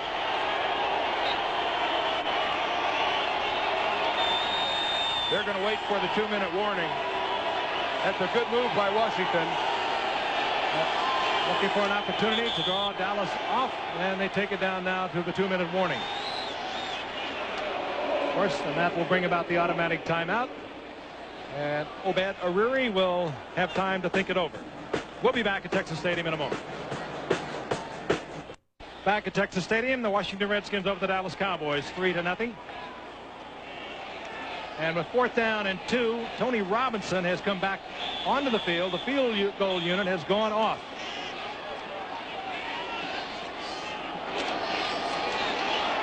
Obed Aruri had been on the field before with the field goal unit when we went to the 2-minute warning. But now Robinson is back out there. Tim Jesse is the tailback. McEwen is the H-back. And they may have gotten what they wanted. Randy White appeared to have made contact. If that is indeed the offside, if he wasn't drawn off, that will be 1st down yardage for Washington. The 2 flags now are down. What a mistake this could be if it goes against Dallas. I mean, this is a major gaffe. There's no question that the Dallas defensive line moves once, then twice. Encroachment defense. And apparently Randy White, and he is the veteran out there, the 13-year veteran. Let's watch him. 54 right of your screen. He makes the contact. He's the one you would least expect to be involved. Don Schmierich was there also. Both of them moving. Both of them veterans. Washington gets a 1st down at the 11-yard line. And then a key move, the Washington center prematurely snapped the football while Randy White was across the line of scrimmage. Don't give him a chance to get back. Looked like contact might have been made, but still a good heads-up play. 1st down Washington, 11-yard line of Dallas. That's Wilson in motion. And Robinson rolls out. Looks for Wilson and finds Wilson inside the 10. Down close to the 8-yard line. Robert Williams takes him out of bounds there. Tony Robinson replaced Ed Rubert, who went in for x-rays of his shoulder. Robinson, you might recall, former Tennessee player who had to meet with Commissioner Pete Rozelle prior to reporting to the Redskins regarding drug-related convictions. Before he could report to the Redskins, he had been playing in minor league football with the Richmond Ravens. We're watching him now lead the Redskins. 2nd down and 7. Robinson flicks it and into the arms of Wilson, but a flag is down. And I think this is going to be a holding call. I think Too Tall drew a hold. And the Redskins will be backed up. I think this will go against Willard Sissom, the right tackle, who is blocking Too Tall. And again, Washington is making it tough on themselves. Holding, number 56, offense. Well, I'm wrong. That's Eric Coyle, the center. Well, Sissom should have held. He's got a lot of man over there in front of him. Sissom was acting like it was, I got to give this guy a hint. You don't ever act like it's your fault if it's not. In the center of the screen, Eric Coyle, the center. It's not holding. That's a pure takedown. That's a takedown all the way. 2nd down, long yardage now for the Redskins. At the Dallas Cowboys 18-yard line, 1:51 remaining in the 1st half. Robinson, and he does not have a chance to get it off as Randy White buries Robinson back near the 25-yard line. Randy White still thinking perhaps about that 4th down and short yardage when he gave up the 1st down on the offsides. Here's Randy in his stance, but watch this. He's going to loop to the outside. He's not even going to be blocked. Washington is really going to get a quarterback hurt when you don't even make an attempt to block a 9-time Pro Bowler. That was Grills right over Randy White, who just totally ignored him. You don't have to ask him to dance twice. Randy White, one of 2 Cowboys that never went out on strike, the other one being Don Smerrick. We told you earlier that the Redskins regulars worked out today. They are watching from the Scoreboard restaurant in Fairfax, Virginia. All of them, I understand, have gathered there, really in a salute to Neil Okowitz. Joe Jacoby will ask his question straight out. You have to be watching this game with mixed emotions. A win by the replacement players tonight, and you will go 1-up the Washington Redskins in the NFC Eastern Division. How do you feel about watching it?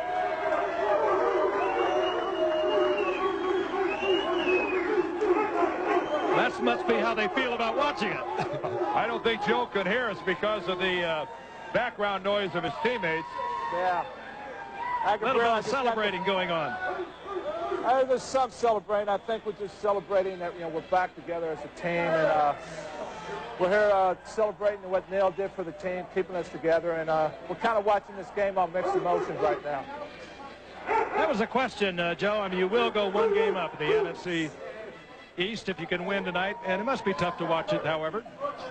Yeah, it is very tough. I mean, we feel like those, the guys that invested in the stock market today, that went down 500 points. We're sitting home in Washington, and everybody's down there playing in Dallas right now. We're going to leave you for a moment, Joe. 3rd down, long yardage for the Redskins inside the 25-yard line of the Dallas Cowboys. Robinson under pressure again, hit by Randy White again, and it's picked off. Tommy Haynes. Haynes takes it back to the 22-yard line, and it was Randy White who hit Tony Robinson. Well, if you ever saw a guy trying to say, "I'm sorry," letting his actions speak, take a look at Randy White. He's going to loop to the outside. Watts comes underneath, and Randy White just too much. He makes the hit on Robinson, and that interception is credited to Randy White all the way. I love that. I love to see a guy put his team in a jam and almost single-handedly get him out of it. 9 times this man has been to a Pro Bowl. He did it 8 consecutive years.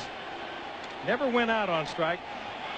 His contract, an annuity that would have been dramatically affected by it. Stated his case at the very beginning, said nothing after that. Dorsett over the left side and out to the 24-yard line.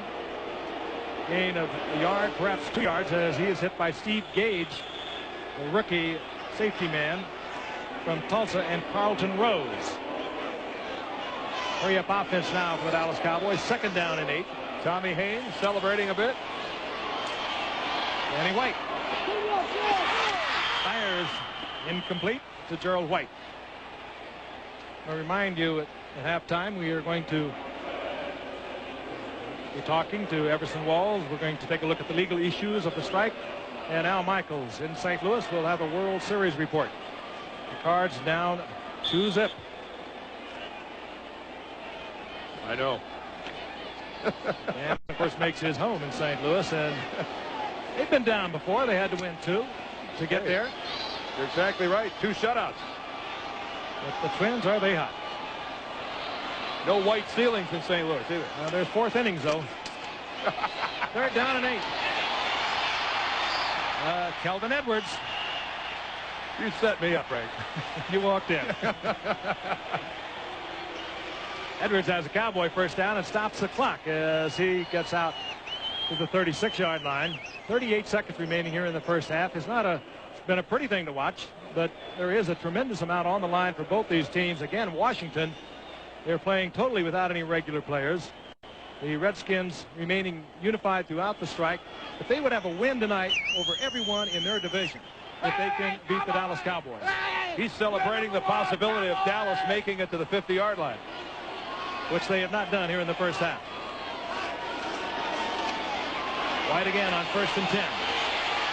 And in trouble. and holds it to the last moment and then releases it to Mike Renfro, and he doesn't control the ball. Bobby Curtis is pressuring Danny White. You've heard it so many times before that sometimes it's just not fair, the statistics that end up going on a quarterback's record. I am very hard-pressed to find fault with Danny White and the way he's playing tonight for Dallas. Look at him have to get out of the pocket. He's going to take a hit just as he releases it from Gibson, and you just can't deliver the ball any better, and a 10-year veteran drops it. Mike Renfro can't handle it. Cowboys 2 timeouts. 2nd down and 10. The ball near their 37-yard line. That's the time remaining here in the first half.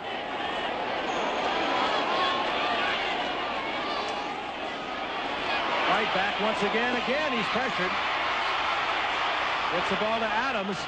And Adams, the rookie from Arizona, works it out to the 45-yard line. And Danny White will use one of the 2 remaining timeouts. He'll go over to the sidelines. And again, the Dallas Cowboys have been unable to move beyond their own 46-yard line tonight. And much of that credit going to a very stout Washington defense. We can't emphasize enough what this game means in the stretch drive of November and December when you're looking at your team, and your team happens to be either the Redskins or the Cowboys, and you look at their records, and maybe at that point in time they might be 8-4 or something like that. You're not really going to remember who was playing in this game tonight. Somebody's going to be 4-1 this evening. Someone's going to be 3-2. And when you look at the Giants down there on the bottom on 0-5, it's nice to know if you're Dallas or Washington after tonight, you're going to be 4 games ahead of the defending Super Bowl champions. That, of course, reflective of the Giants' reluctant way they went about. George Young, general manager, has taken all the blame on that. He said he did not want to offend the Super Bowl champion players by going out and hiring players to replace them. They got a late start, and consequently they have a weaker team. 2nd down. And Danny White will get the first down. And finally, the Dallas Cowboys are into Washington territory near the 47-yard line. The deepest penetration of the game thus far, and 12 seconds now remaining on the clock. Danny White, who is trying to come back from a year ago when he had the Cowboys at 6-2 in the first half of the season. And on November the 2nd, he was hit by Carl Banks and fractured his wrist, out the remainder of the season. And from that point on, the Cowboys went into a spiral, and they never recovered. They lost 7 of their last 8 football games. And they finished 7-9 on the year. Cowboys' last Super Bowl appearance back in 1978, as we look at Tom Landry, who has led them from their very creation back in 1960. Still very actively involved and still very active. Calling more plays now than he has in the previous games. Paul Hackett, the offensive coordinator, is upstairs. I talked to Sal before the game, and he says that Tom is calling most of the plays himself from the sideline. Frank, something to watch for here. Joe Caravella is now playing nose tackle. Remember, we saw him playing fullback. He's a tight end, and a couple good lead blocks to start off the ball game. Dan Benish went down, and now Caravella, who's played some defensive line before, is playing nose tackle.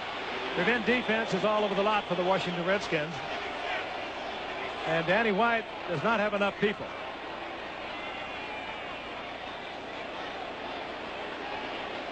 I think that was his problem. He was motioning to the sidelines to send somebody in.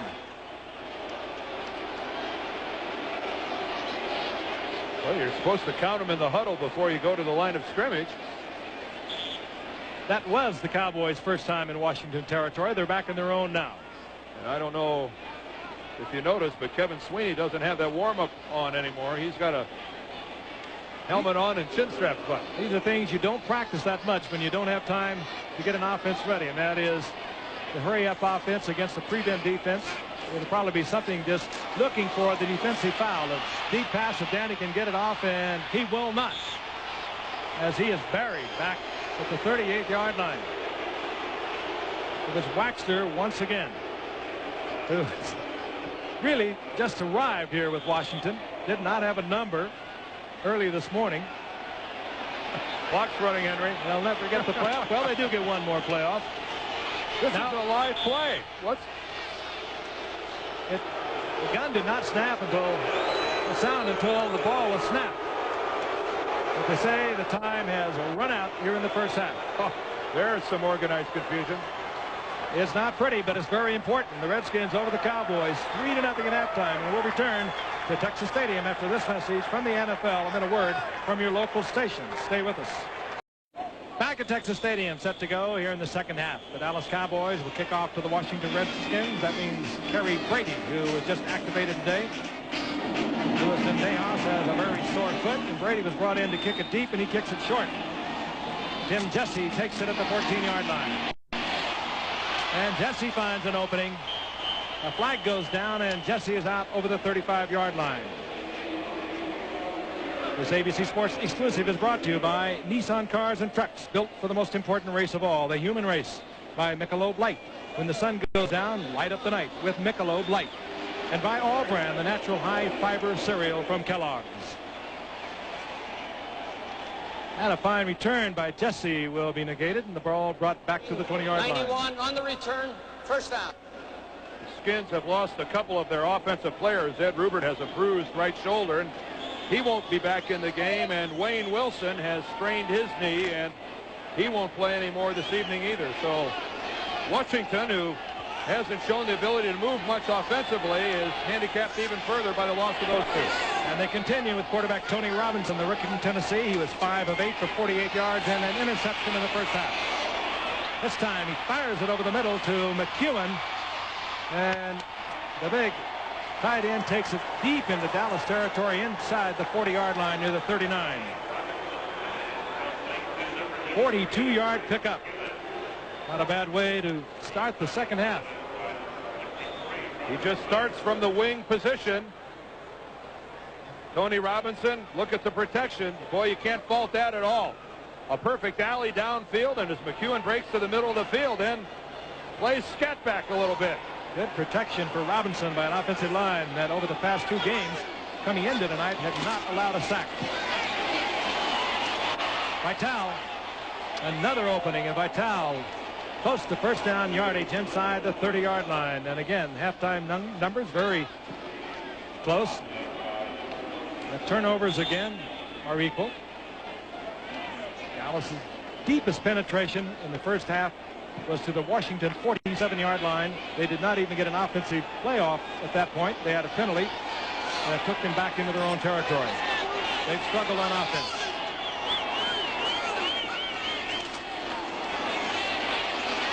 Vitale once again, he'll get perhaps 3 out of that before he's hit by Don Smerick. Vitale now 16 carries for 104 yards. He was over 100 yards last week against the Giants with 128. So he has back-to-back 100-yard performances. And you can imagine that it was a not very happy Joe Gibbs that told his football team, when we get into Dallas territory, deep in their territory where we are now, we've got to get some points on the scoreboard. Vitale again. Breaks it to the outside, caught a little daylight to the inside, and he'll get a couple more. Nifty little runner, 5'9", 195-pounder. We talked about him in the first half. Out of Nichols State. Was cut in 1986 by the Redskins. Giants picked him up briefly at the end of training camp. They let him go. He went up to Canada, worked up there for a little while. And then, as we mentioned, went into baseball with the White Sox organization. That's where the Redskins collected him and brought him in when they needed football players. 3rd down and 5. The ball at the 21-yard line of the Dallas Cowboys. And they were down to 5 seconds on the 30-second clock.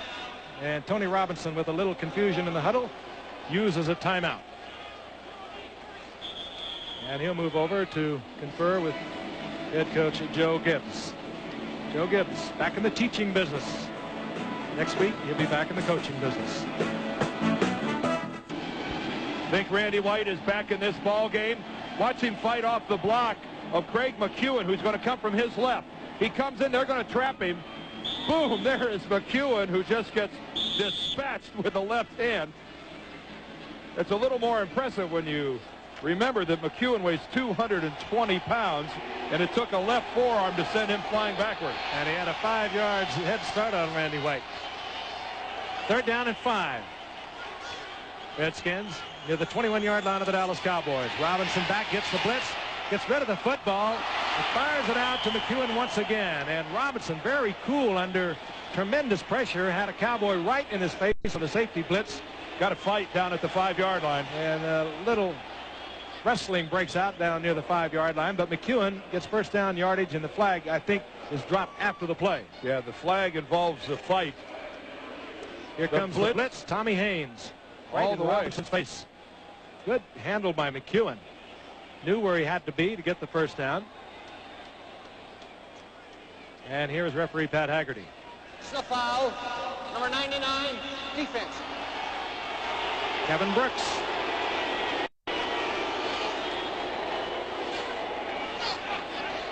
And that was well after the play and well away from the play. Kevin Brooks, who is walking on some very thin ice here in Dallas, labeled pretty much of an underachiever by the Cowboy coaching staff. They're concerned that every time he gets an opportunity to play, he seems to come up with an injury. And Kevin Brooks is quite a competitor. At least he was at the University of Michigan, and the Dallas folks are down on him. Redskins have first down, goal to go once again against the Cowboys, and Vitale takes it inside the 2-yard line. Big opening. Just tripped up, or perhaps he could have taken it in. Seems like the Redskins have been down here all evening. Another flag is down, and this one appears to be against the Redskins. Holding, number 75, offense. Derek Brills on the left side, and that hurts. It would have been second down, goal to go from the 2, and now the Cowboys will be in much better shape as the Redskins backed up to the Cowboys 17, make it the 16-yard line. Their last drive of the half was thwarted because of a holding call, that time on Eric Coyle, the center, right before the half, and this time it's Derek Brills who gets flagged for the hold, and Washington is just acting like they don't want to get in the end zone. And they had a fumble inside the 5-yard line earlier. They played almost the entire game in Dallas territory, but they still only lead 3-0 with 11:48 remaining here in the 3rd quarter. First down, goal to go. The ball at the 16-yard line of the Cowboys. Vitale once again. No, a bootleg. And a handoff to Wilson. Cowboys went with Vitale. I went with Vitale. And Wilson brings it around, takes it in. 16-yard touchdown. And it's such an effective play. Any kind of change of direction play against the inexperience of these defensive teams. Cowboys scored in the very first offensive play last week with a reverse. Reverse that went to Kelvin Edwards, who went 62 yards. Now the Redskins have scored from 16 yards out, and Obed Ariri puts it through. Let's take a look at it once again. Vitale takes the fake, then it's Robinson who just drops it backwards to Wilson, and Dallas caught completely by surprise, and Washington finally gets to the promised land.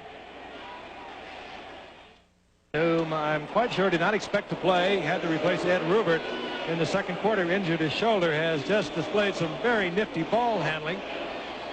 A reverse off a bootleg to Ted Wilson, who took it in from 16 yards out. Ariri kicks off for Washington. This is Robert Levette. Levette goes down to the 20-yard line.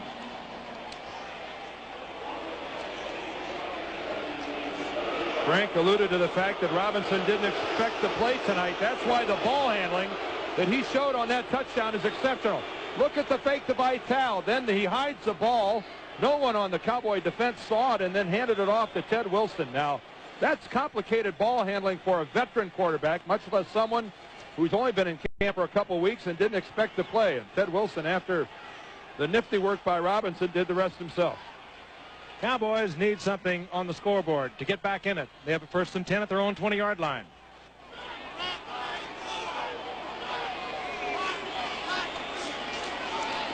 Danny White. Kelvin Edwards. And Edwards gets out to the 26-yard line, and a little shoving and pushing breaks out between Sosowski and Bobby Curtis, the defensive linebacker for the Redskins. Well, if I'm Bobby Curtis, I'm not real thrilled about that. Sosowski comes in about 3 seconds after the play was over. Could have easily picked up a late hit call, and Bobby Curtis, who saw the play was over, was just standing flat-footed and got put flat instead. 2nd down and 4.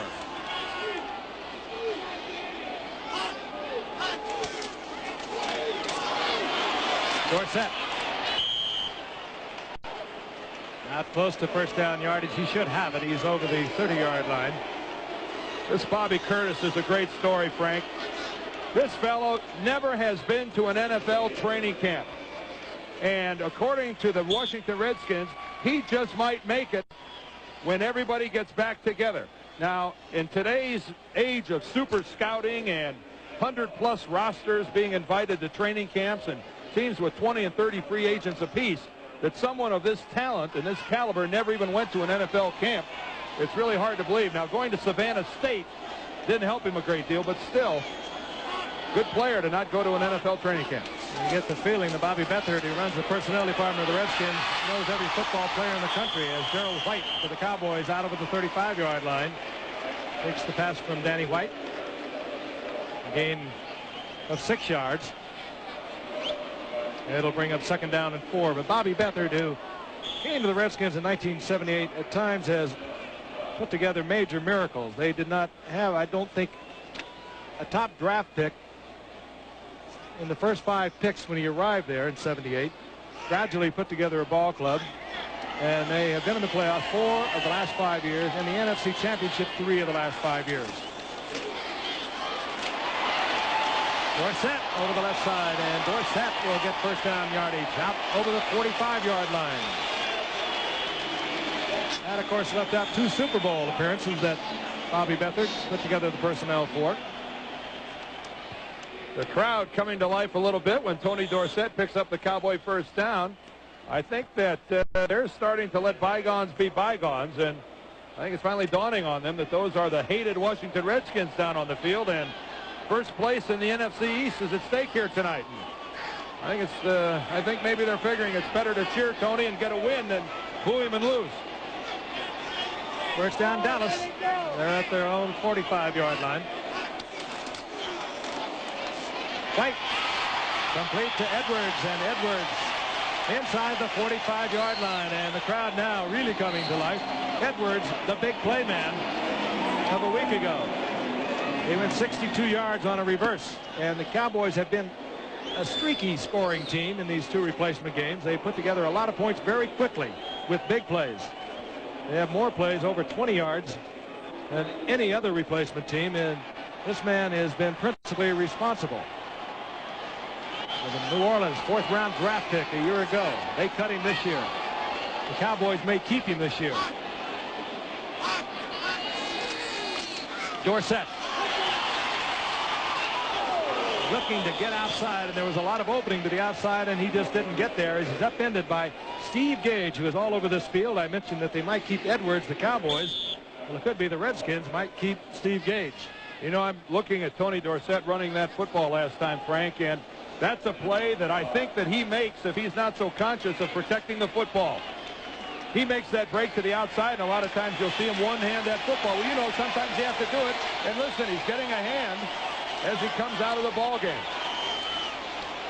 11-year veteran, and he had to feel good about that. He's heard everything. 2nd down and 5. Danny White looking for the end zone. Edwards is there. They score big with this man. Edwards behind Michael Mitchell. And the Cowboys come firing right back after the Redskins hung up their touchdown. 38-yard touchdown. Danny White to Kelvin Edwards. And if I'm Kelvin Edwards, the guy I run to is Danny White. Now you're going to get a good look at Edwards here. Push off. Watch him use his left arm. He's running stride for stride with Mitchell. Right here. Watch him push off and separate himself from Mitchell. He didn't get caught doing it. That's a good veteran play, and Danny White perfect on the pass. Gary Brady puts the conversion through. Luis Indejas not able to kick because of that sprained ankle. But the Cowboys come roaring right back. They trail the Redskins by 3 here in the third quarter. He was cut by New Orleans this year. A fourth-round draft pick a year ago by New Orleans. He has scored 4 touchdowns now in 2 games, 3 receiving and 1 on that reverse I mentioned a moment ago from 62 yards out, the opening play last week against Philadelphia.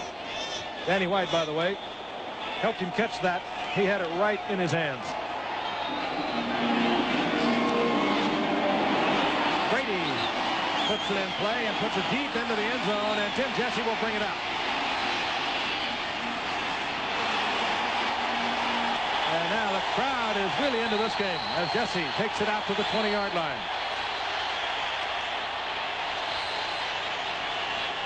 Something the Cowboys haven't been doing very well is protecting their quarterback. But on this play, Danny White gets the protection in the pocket, and just a perfectly lofted football that Kelvin Edwards is in the end zone, doesn't have to do a thing after he breaks free of Mitchell, and it drops right in his arms. And the Cowboys desperately needing a wide receiver after the loss of Mike Gerard early in training camp have found a big play guy in Kelvin Edwards. And they have one on the other side, too. Not a big man in Cornell Burbridge, but he also potentially could stay with the Cowboys as a wide receiver.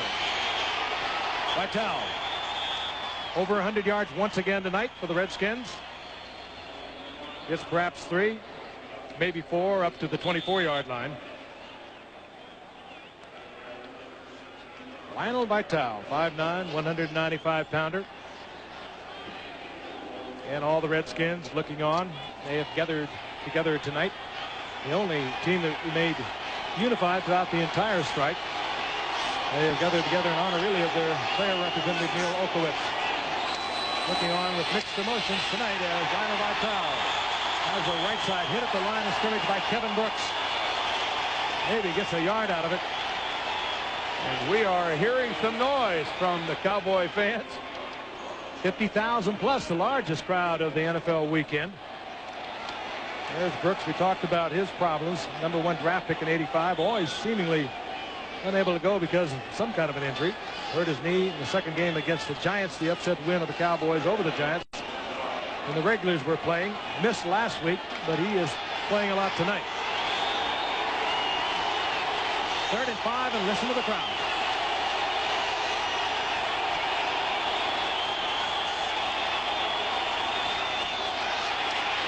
Robinson back. Complete over the middle to McEwen. And McEwen into Dallas territory inside the 45-yard line. And McEwen has been a big play receiver tonight. The H-back who is lined up at the wing position. We've seen him on the move. And he comes up with another big play as once again Robinson is right on target. And look at the way McEwen can run after he catches the ball. That's what's impressing me. He wasn't supposed to be a guy that had great speed, but he takes a 10-yard pass across the middle and turns it into a whole lot more by showing a lot of upfield speed. McEwen, a rookie from Utah, was in the camp of the Redskins this season. He was cut. He has 4 receptions tonight for 84 yards.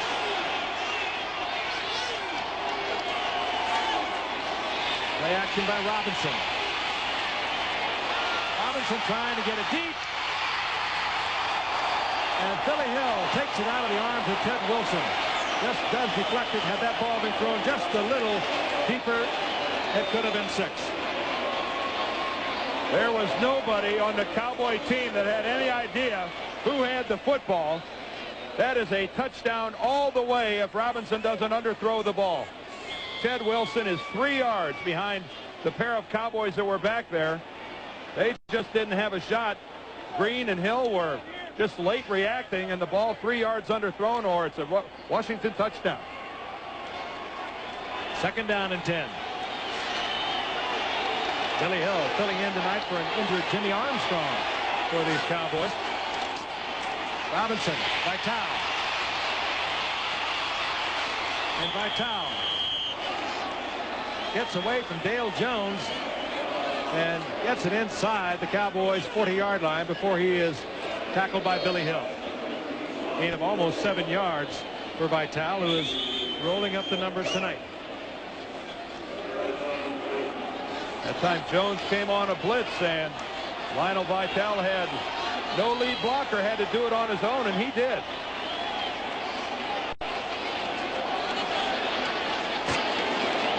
Here's Billy Hill, number 31.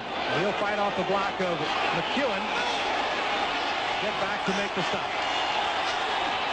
Third down and about 3. The Redskins trying to keep it alive. The reverse to Ted Wilson. He has the first down and more to the 25. The Redskins coming right back. Not afraid to try the big play.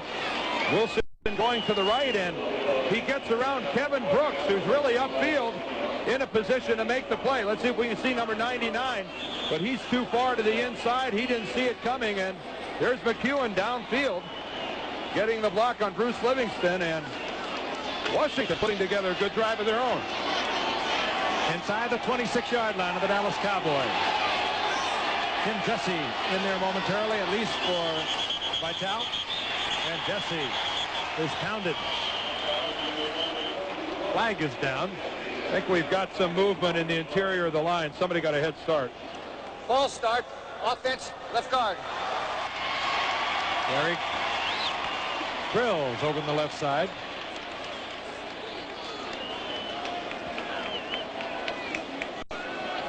False start. Offense, still first down. Offensive line, Dan, they're working against Ed Jones. They're working against Randy White, Don Smerrick, and Mike Dwyer, the other man in that defensive front four. He might even make this ball club.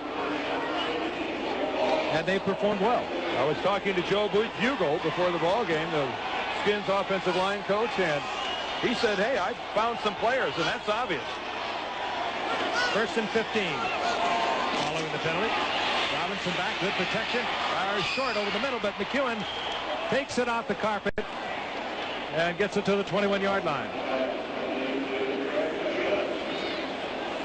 Tom Landry in his 28th year.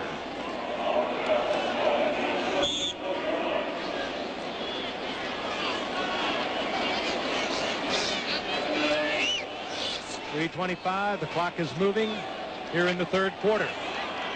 First place at stake in the NFC Eastern Division. Both teams are 3-1. Both have won their last 2 replacement games.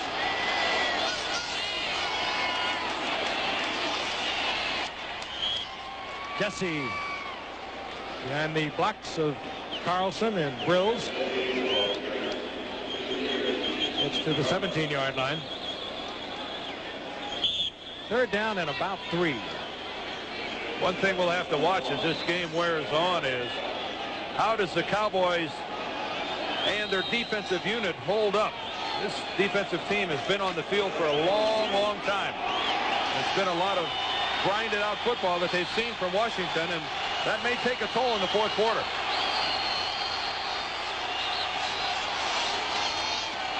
Jesse, big opening over the left side, and Jesse inside the 10-yard line, hit by Billy Hill, and the save by Billy Hill. And a big hit by Billy Hill.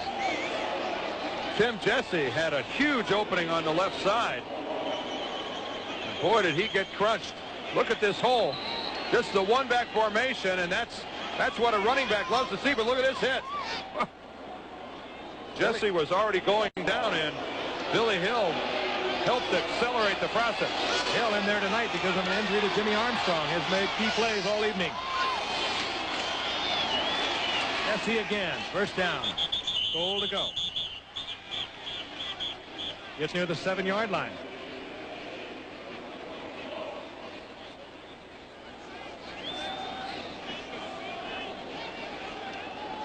A supposedly outmanned Washington Redskins football team still holding on to a 3-point lead and looking to add to it right here. And you really have to admire the coaching job done by that guy, Joe Gibbs.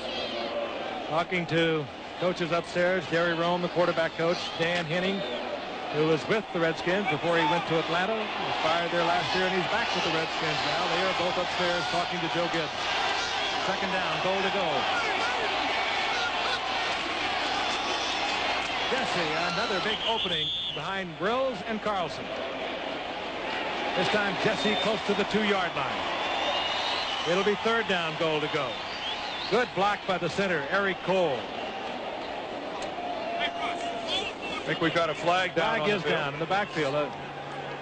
And it'll be marked off against the Redskins. Number 21, offense. Twice now the Redskins have picked up the penalty. The last time they were down inside the Cowboys' 10-yard line, they picked up a holding penalty. Remember, they did the same thing on their last drive before the end of the first half. So Washington is one step forward, one step back.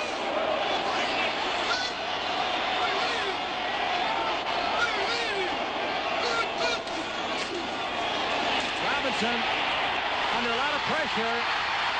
Tommy Haynes picks it off for Dallas, and Washington once again gives up a golden opportunity as Dale Jones was right in the face of Tony Robinson, a linebacker on the left side for the Cowboys, a rookie from Tennessee, a teammate of Robinson's, is right in his face. And I'll tell you what Jones did that was so smart. He waited for McEwen, the motion man, to move past him and then came in underneath. But you'll see he is on Robinson's arm as the ball is aired out. Haynes slides in and makes the interception, keeps the ball off the ground. Dallas dodges it again. Who came up with the interception a moment ago, a diving catch of a pass attempt by Tony Robinson. And we should give credit to Dale Jones, who was right in Robinson's face. Dallas first down and 10. We're at their own 5-yard line. Inside 1 minute remaining here in the third quarter. Tony Dorsett covering up that football with both hands. Out over the 10-yard line. Let's look at Tommy Haynes' interception. I'm going to tell you, this is a big-time play. Watch him keep the ball off the turf. Watch him slide his hands underneath the football. Look at that. Pull it up to his chest. There's hands between that ball and the field. Major league play by Tommy Haynes on that interception. First-year man out of USC, who earlier this year was in the Rams training camp.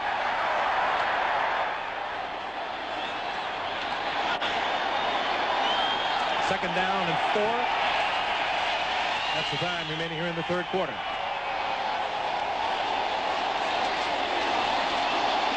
Dorsett once again. Hit first by Bobby Curtis. He'll be short of the first down out of the 12-yard line. That's the end of the third quarter, and we'll return to Texas Stadium after this word about an upcoming show on ABC, and then a word from your local station. Frank Gifford along with Dan Deerdorf. Our colleague Al Michaels is in St. Louis, where he will bring you Game 3 of the World Series tomorrow night, along with Jim Palmer, Tim McCarver, and our group of talented technicians, providing you splendiferous coverage. Meanwhile, the Dallas Cowboys, as we begin the fourth quarter, have a third down and 3, and Danny White is back. Wide open is Renfro, who has the first down out over the 20-yard line to the 21-yard line. Redskins looking on in Washington. Earlier, we talked to Joe Jacoby. We tried to talk to Joe Jacoby. Mark May, another offensive lineman, is with us now, we understand, at the moment. And we'll ask Mark May, who resumed to practice with his fellow regulars today in Washington. How do you think you guys are going to receive these players when they come back? Can you hear us, Mark? Yes, I can hear you. How do you feel that you regulars will receive these replacement players when you all get together? I think the first day or so may be difficult for all parties concerned, but you have to look at it realistically. These guys have come in and done a great job for the Washington Redskins. There are some great athletes out there, phenomenal athletes. We're going to have to accept them because if the roster's increased to 55 or 49, some of these guys may be on our final roster. Mark, it sounds to me that this is somewhat of a shift of your attitude, that it's really not these guys' fault that crossed the line, that maybe the fault lies elsewhere. Well, you have to understand that the guys that crossed the line that really hurt the veterans were the veteran players. The rookies that crossed the line were just going for an opportunity. I really don't appreciate the guys running across the line at all, no matter who it is, because it's cost me a phenomenal amount of money that I don't want to go into. And that's the way every veteran feels, but these guys had to do what they had to do. It'll be nice, though, want to mark, should the Redskins stay on top here, to be 4-1, having defeated everyone in your division. That wouldn't be bad at all, would it? Wouldn't be bad at all. I said before that I probably wouldn't accept these guys because what they've done to us. If they end up beating the Cowboys at Dallas tonight, I may give them all a pat on the back and accept it. Thank you, Mark. Mark May, the Washington Redskins. And, Mark, we'll see you November the 23rd against the Rams. All right, you guys got it. Thanks a lot, Frank and Dan. All right, and that may be the most intelligent thing I've heard said in the last 3 weeks. Mark May, that's August 31st. Yeah, nice job. Meanwhile, the Cowboys have a third down, a long one. The ball inside their own 30-yard line near the 29-yard line. Play action on third and short. Danny White trying to get it all. And that could draw a flag. No, they were running stride for stride. It was Michael Mitchell covering Kelvin Edwards. And it did appear as if Mitchell just ran up the leg of Edwards. He was looking for a flag. Remember the last time we saw Mitchell, and that same pattern was involved in a very close play. And I think we're going to see that he doesn't make contact again this time either. Let's see what happens. That's Kelvin Edwards just striding down the field. Oh, he has size and speed. Michael Mitchell now turns to the ball. Now there's a little contact with the right arm, but that's incidental. No, Kelvin Edwards leaves his feet trying to catch the football. I think that's a good non-flag. It brings up fourth down, and Buzz Sawyer comes on. He's had a tough night punting for Dallas.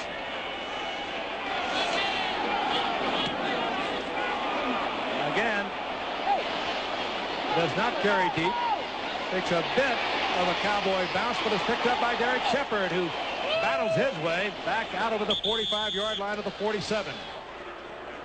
Derek Shepard is another Redskin that might make this ball club. Good return man. Possible good backup as a wide receiver. Let's look at it from the reverse angle. Michael Mitchell working against Kelvin Edwards. No, clearly Edwards leaves his feet to leap for the football. Michael Mitchell just showing some good coverage tonight as the Skins continue to hold on to their three-point lead. Good call. Redskins over the Cowboys by 3, 10-7, 13-17 remaining in the football game from Texas Stadium. A crowd of 50,000 plus is on hand to see who will take the lead in the NFC's Eastern Division. Both teams are 3-1. Robinson hands off to Vitale. And Vitale inside the Cowboys' 45-yard line. Nice run. Pickup of 9. Hit there by Chris Gullivan, outside linebacker of the Cowboys, and now they'll mark it right at the 45. It'll be second down and 2. Lionel Vitale, who's just moved into the lead in the NFC in rushing yardage, just scant weeks ago was running his grocery and liquor store back in Laurelville, Louisiana, and is now leading the NFC in rushing. I mean, so many stories. Don't you admire that? Oh, I do. You can go back and tell everyone how he ran for over 100 yards against Ed Too Tall Jones. If somebody might decide he can play, he may not go back. That's Jesse looking for the first down. He needed to get to the 43-yard line. And they'll mark it short.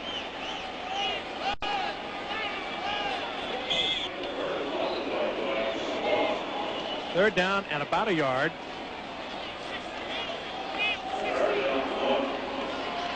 Reminder tomorrow night, beginning at 8 o'clock Eastern tomorrow night on ABC Sports. What do you think, Dan? Well, I think John Tudor's last effort in St. Louis was a shutout. If he doesn't get that this time, it may be over.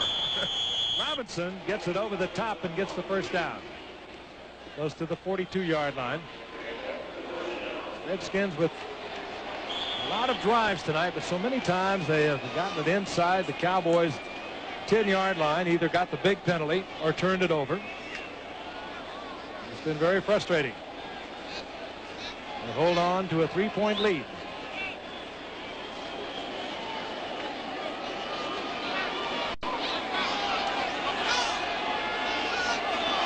First and 10. Right from McEwen. The H-back split wide to the right. Robinson wanting McEwen, and in and out of his hands as Robinson was dodging Cowboys behind the line of scrimmage. Tommy Haynes covering McEwen. The H-back who had lined up as a wide receiver to the right. And the Cowboys coming with all sorts of people. We'll see some single coverage on McEwen because the Cowboys bring 8 people. It's a good move for a man that weighs 220. Well, I guess it is. He certainly turns Haynes around, and if that pass is a little better thrown and McEwen comes up with it, they've got the big play they're looking for. But the key there, I think, is that Dallas came with 8 people and really didn't get to Robinson. Second down and 10.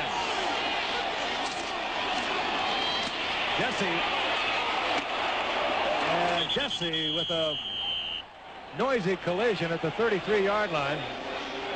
A little short of a first down as he collides with Robert Williams. And Ernie Stautner on the far sideline was just screaming at Don Smerrick about allowing Jesse to get around to the outside. Smerrick was complaining that he was held, but that doesn't count unless there's a flag. Ernie Stautner, a Hall of Famer, a defensive tackle, and the defensive line coach of the Cowboys, and not a guy that I'd like to sit next to in the meeting room if I turned in a bad game the day before. He used to walk all over me. Third down and 1.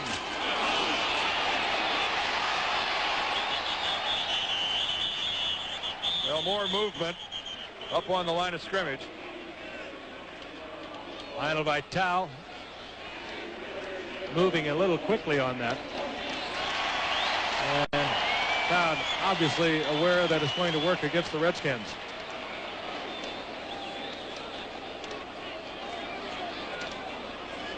Pat Haggerty, our official, will. Illegal motion, number 21. Offense, still third down. The illegal motion down will remain the same. That'll be third down and 6. Washington just having difficulty dealing with prosperity. In Dallas territory, they go into their self-destruct mode. Something happened down here for them. Happening a little earlier at this point in this drive.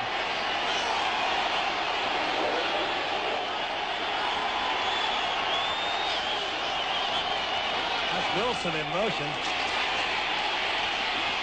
Robinson gets it to McEwen, and he's close to the first down. Tommy Haynes on the tackle. Craig McEwen is, I think, taking this opportunity to show the rest of the country that he's a football player. He came to the Redskins camp here this year and didn't make it, and in the Skins offense, the H-back or the motion man is the guy that has to make it happen, and a triple-digit receiving night. 100 yards on the nose for Craig McEwen, and a first down to boot. Some big plays by McEwen tonight.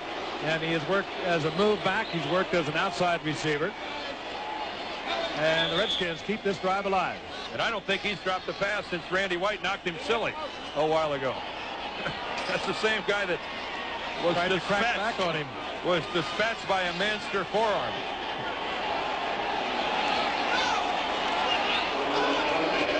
First and 10 Washington, Dallas's 32-yard line.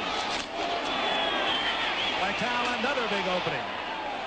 And the Redskins have been exploiting that area of the defensive line of the Cowboys all evening.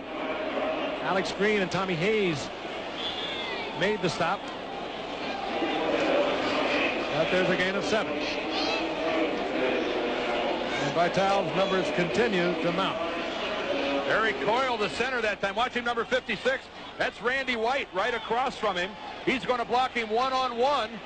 Randy turns his back, tries to fall back into the hole, but Vital's already through it. This Redskin offensive line is playing the game of their young NFL lives. Vital again. This time he goes down in the arms of Ed Jones. Short of the first down by about a yard. Vital now 23 carries, 134 yards.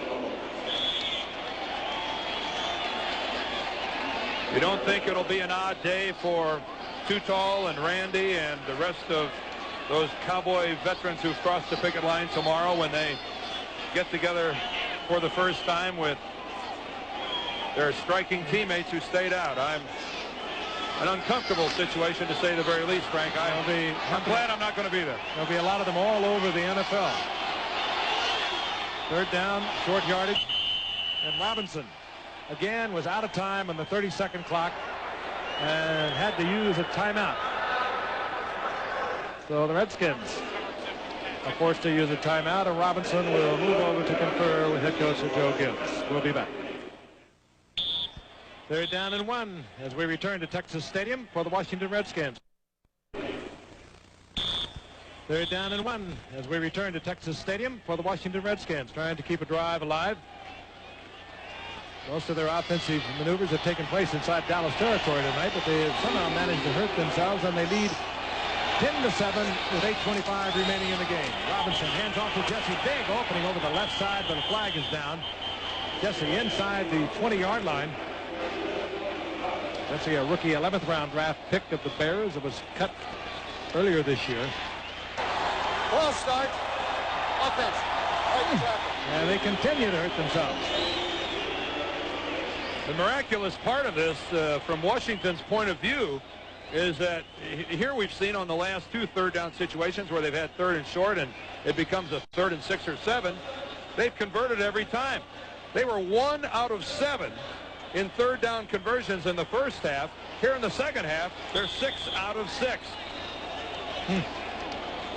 The Redskins are making it tough on themselves and still turning them into first down.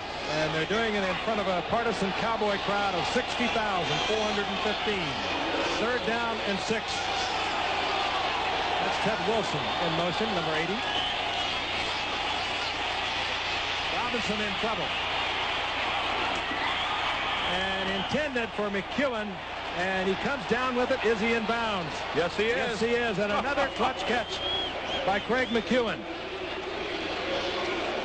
We're looking at a potential MVP, and another big catch by McEwen, and a good effort by Robinson to get out of trouble as Ed Jones chased him out of the pocket. Is he there?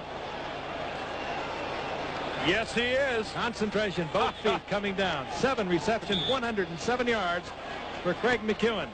He could hardly believe it himself.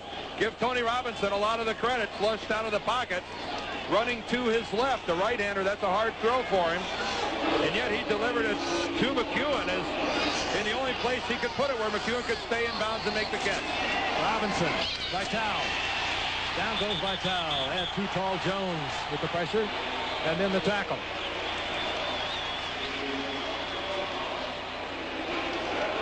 Ed Jones is a foot taller than Lionel Vitale. He's working against Willard Sissom, the right tackle, who's trying to wall him off, but Sissom acting like that play was going to the inside. Vitale took it to the outside, and Tutal was actually steered into making the play. Loss of 3. It'll be second down and 13. And there is Ed Jones, now in his 13th season. What an athlete. It's McEwen, number 83, in motion. Vitale tries it up the middle and bangs into Kevin Brooks right at the line of scrimmage. He might have got a yard out of it. Seconds continuing to tick off. Again, the winner tonight will take the lead in the NFC Eastern Division. Dallas lost their opener to the Cards. They beat the Giants 16-14. Then they beat the Jets.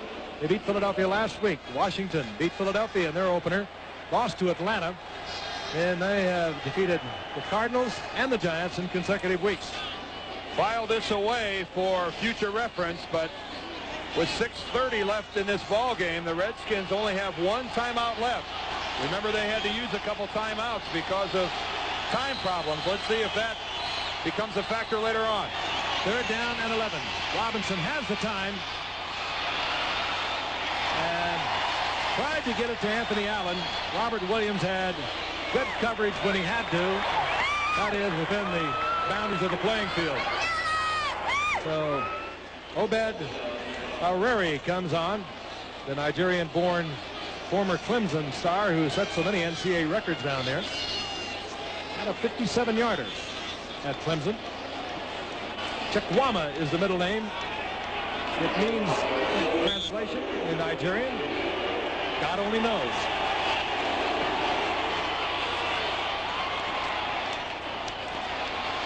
From 39 yards out, O'Reary hits for the Washington Redskins, and their lead has increased over the Dallas Cowboys. They lead 13-7.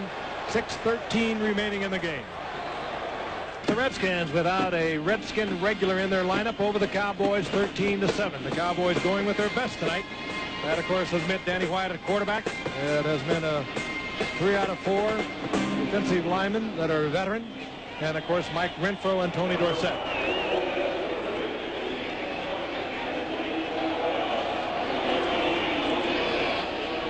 Ariri to kick off. Adams and Levatt are deep for the Dallas Cowboys. Robert Levatt out to the 25-yard line. College football here on ABC Saturday. Now Saturday you'll see a key Big Ten matchup, and that will be followed by Game 6 of the World Series. It's 1st and 10. They have the ball at their own 25-yard line. And Danny White just throws that one away. And I have a feeling that one of his receivers might not have been where he should have been. Danny White, who has been hammered around rather convincingly tonight, 6 times he's been sacked, has hung in there, has hit a touchdown pass to Kelvin Edwards, where the Cowboys only score. That from 39 yards out. 2nd down and 10.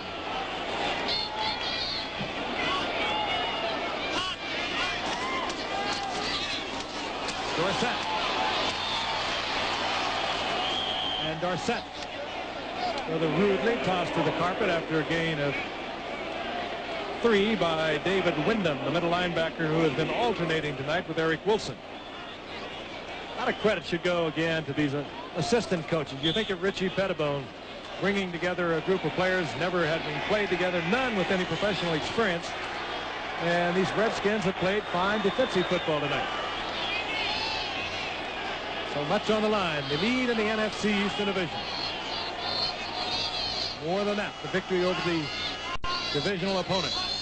3rd down and 7. White from the shotgun. Renfro, and he has the 1st down. That's a play that Dallas just has to convert. The clock is going to move under 5 minutes as this drive continues, and it doesn't really strike me odd that he would go to Mike Renfro in this situation. A veteran looking to his veteran for the 1st down. Just a simple out pattern. Mitchell giving a lot of room, and the Cowboys, a touchdown puts them in the lead with a successful PAT, and I think Danny White's the guy I'd like to have leading that drive tonight, Frank. He's been superb. 15-yard pickup, 1st and 10. The Cowboys, their own 43-yard line. Some confusion there. Danny White changing off. Danny White had changed it off. His receiver didn't pick it up, and Michael Mitchell gets the interception.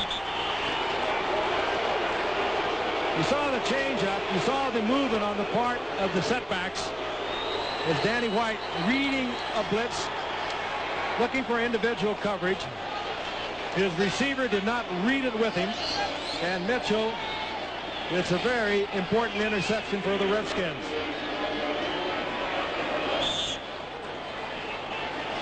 Your assessment is exactly correct. It's Kelvin Edwards who's the wide receiver. See him running out of your picture? Danny White expected him to just do a button hook and sit down, and a timing pattern all the way. The quarterback delivers the ball where the receiver is supposed to be. Kelvin Edwards just looked helplessly over his shoulder at the interception. Washington 1st and 10, 35-yard line of Dallas. Clock is running, and they have blown the ball dead. Vitale, they will rule, was down. Cowboys will be tackling that football, and it may come late out of many pileups. Vitale with another couple of yards.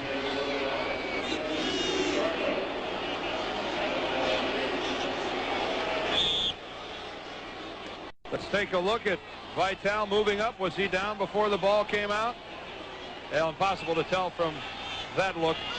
The ball did squirt out a little late. The only man whose opinion counted on that play was Pat Haggerty, and he said it wasn't a fumble. 2nd down and 8, and Jesse is tripped up by Smerrick. Smerrick with a big play for Dallas. The loss will be all the way back inside the 41-yard line of the Dallas Cowboys.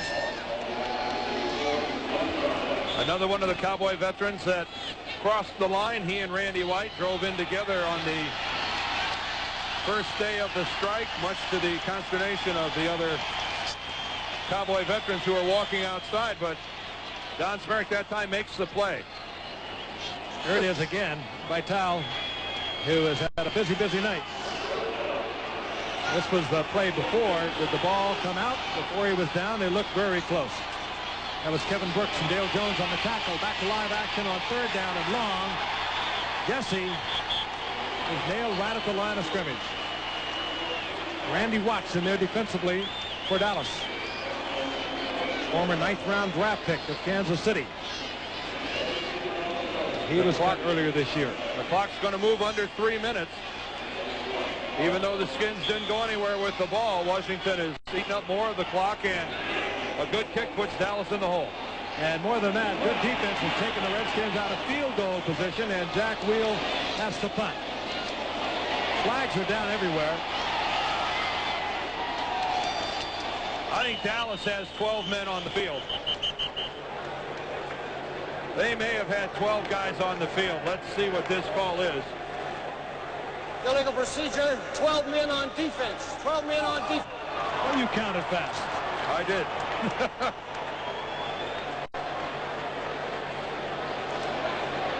Well, that's not going to be enough to give Washington a first down, as it was 4th and a mile. That's just a 5-yard penalty. The Skins will decline it and put Dallas inside their own 10. Illegal procedure, 12 men on the field for the defense decline. Koper was a man who hustled down there to down the football, and penalty naturally declined, and Dallas now has a big order in front. 2:37 remaining. They have 3 timeouts, and they will begin this drive from inside their own 10-yard line. And anybody who thinks that that guy, number 11, can't pull it off in this stadium hasn't watched a whole lot of Dallas Cowboy football. A lot of teams in the Redskins position thinking they had one in the bank, looking at a game tucked away, and Dallas backed up against their own end zone has walked out of here with their heads hanging before. I know.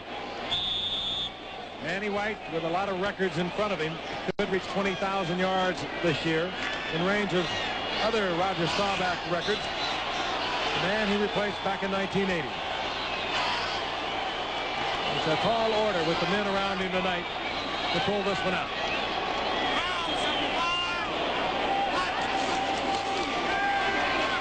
Manny White from his end zone. Fires it complete over the middle. Kelvin Edwards, and a beautifully thrown ball. It had to go over a linebacker. Danny White would have preferred to zip it in there. He had the touch to get it in. 24-yard pickup. It started with the protection, play action. Look at Danny in his own end zone.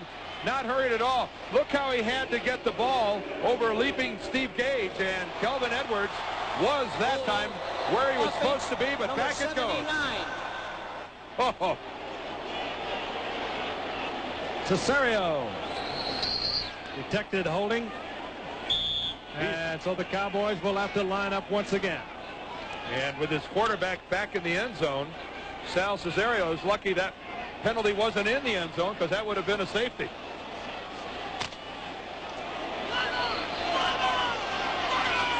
So whatever Danny has planned, if he's going to go to the air, it's going to be again from the end zone.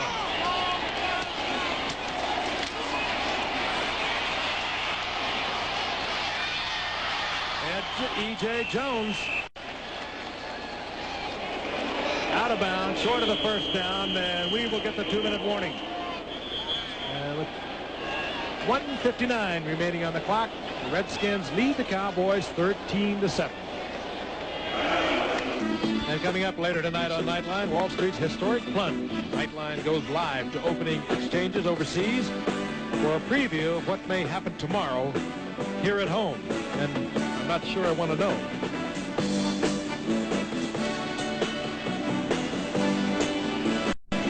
Well, they have turned out so supportive of their replacement team.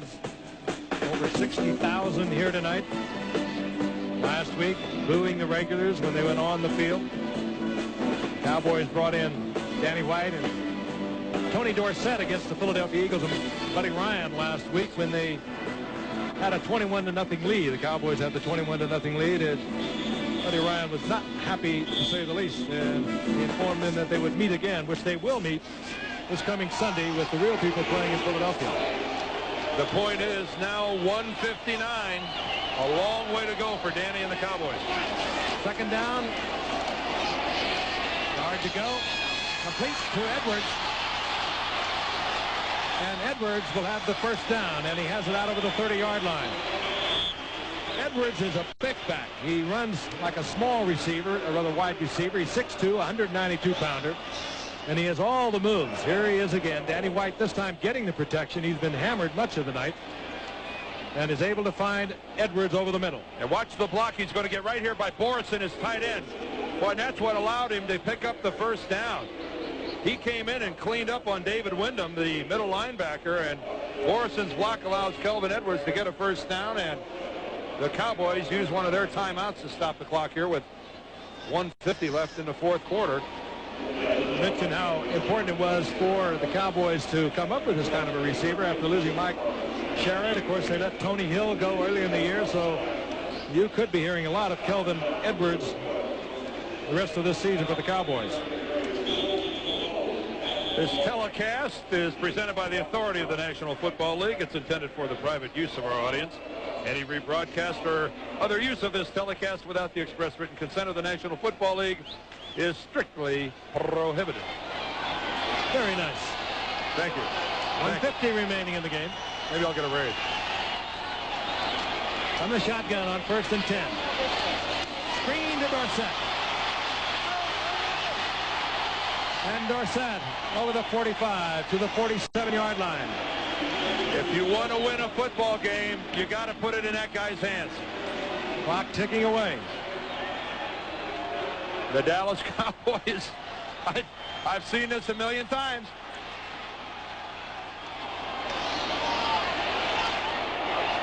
White fires complete to E.J. Jones. He steps out of bounds. He is in Washington territory near the 49-yard line. 1:18 remaining in the clock stop as Jones takes it out of bounds.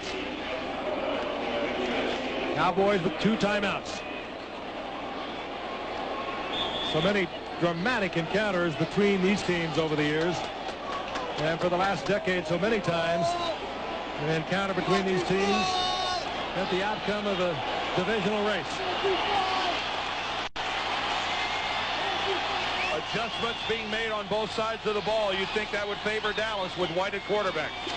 2nd and 7. Complete. Cornell Burbage. Burbage with a first down for Dallas to the 36-yard line. This is where you want cool heads all around you. And Danny White, one of the coolest.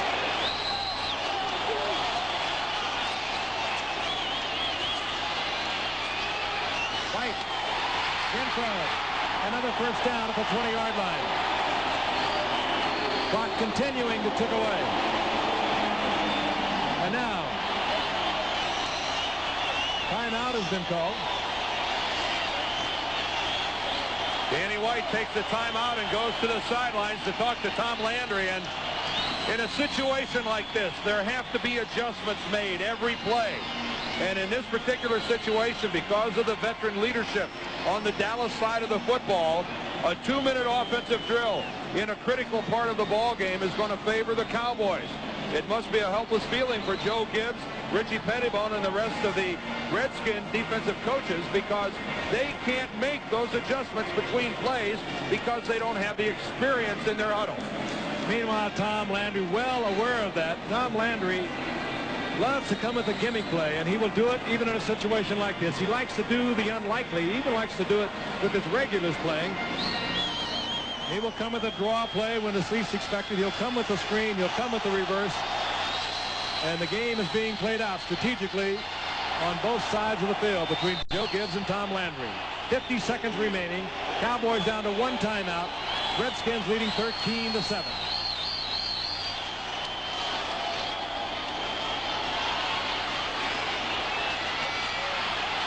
White with a lot of time. Now has to go out of the pocket. Fires a shot. Tries to Get it in to E.J. Jones. Risky business. Indeed. Steve Gage defensively there. Gage has been all over the field tonight for the Redskins. We'll look again. Chased out of the pocket. Danny had run out of bounds and stopped the clock. Yeah, he had the choice of stepping out of bounds and came away with it pretty good. Steve Gage stepped in, got his left hand on the ball, and wasn't close to intercepting it, but was in good defensive position. Field goal won't do it. Second down and 10. Danny White, 6 of 7 on this drive. For the night, 21 of 35, 262 yards.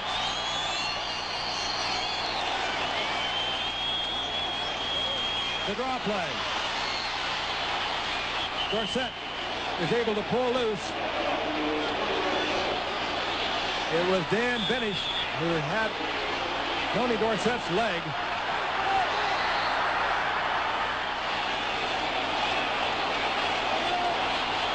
They're down and 7.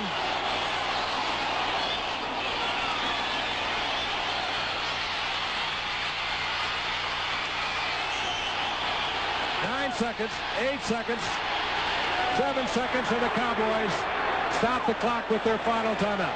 And Frank, the Cowboys that time let a lot of time burn off the clock. That was not good clock management by the Cowboys that time.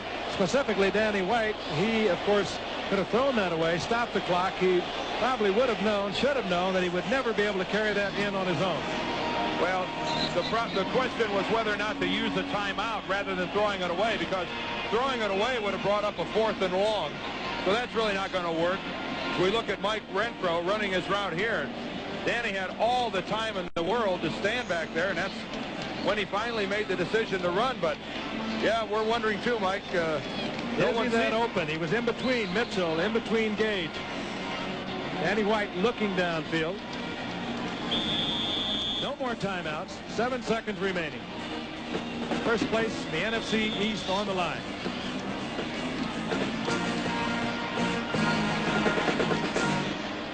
Well, the one play can't be for just the 3 or 4 yards. This has to be a play into the end zone. The veteran out there is Mike Renfro. The hot receiver over the past few weeks, Kelvin Edwards. Burbidge and Renfro to the right. Edwards is to the left.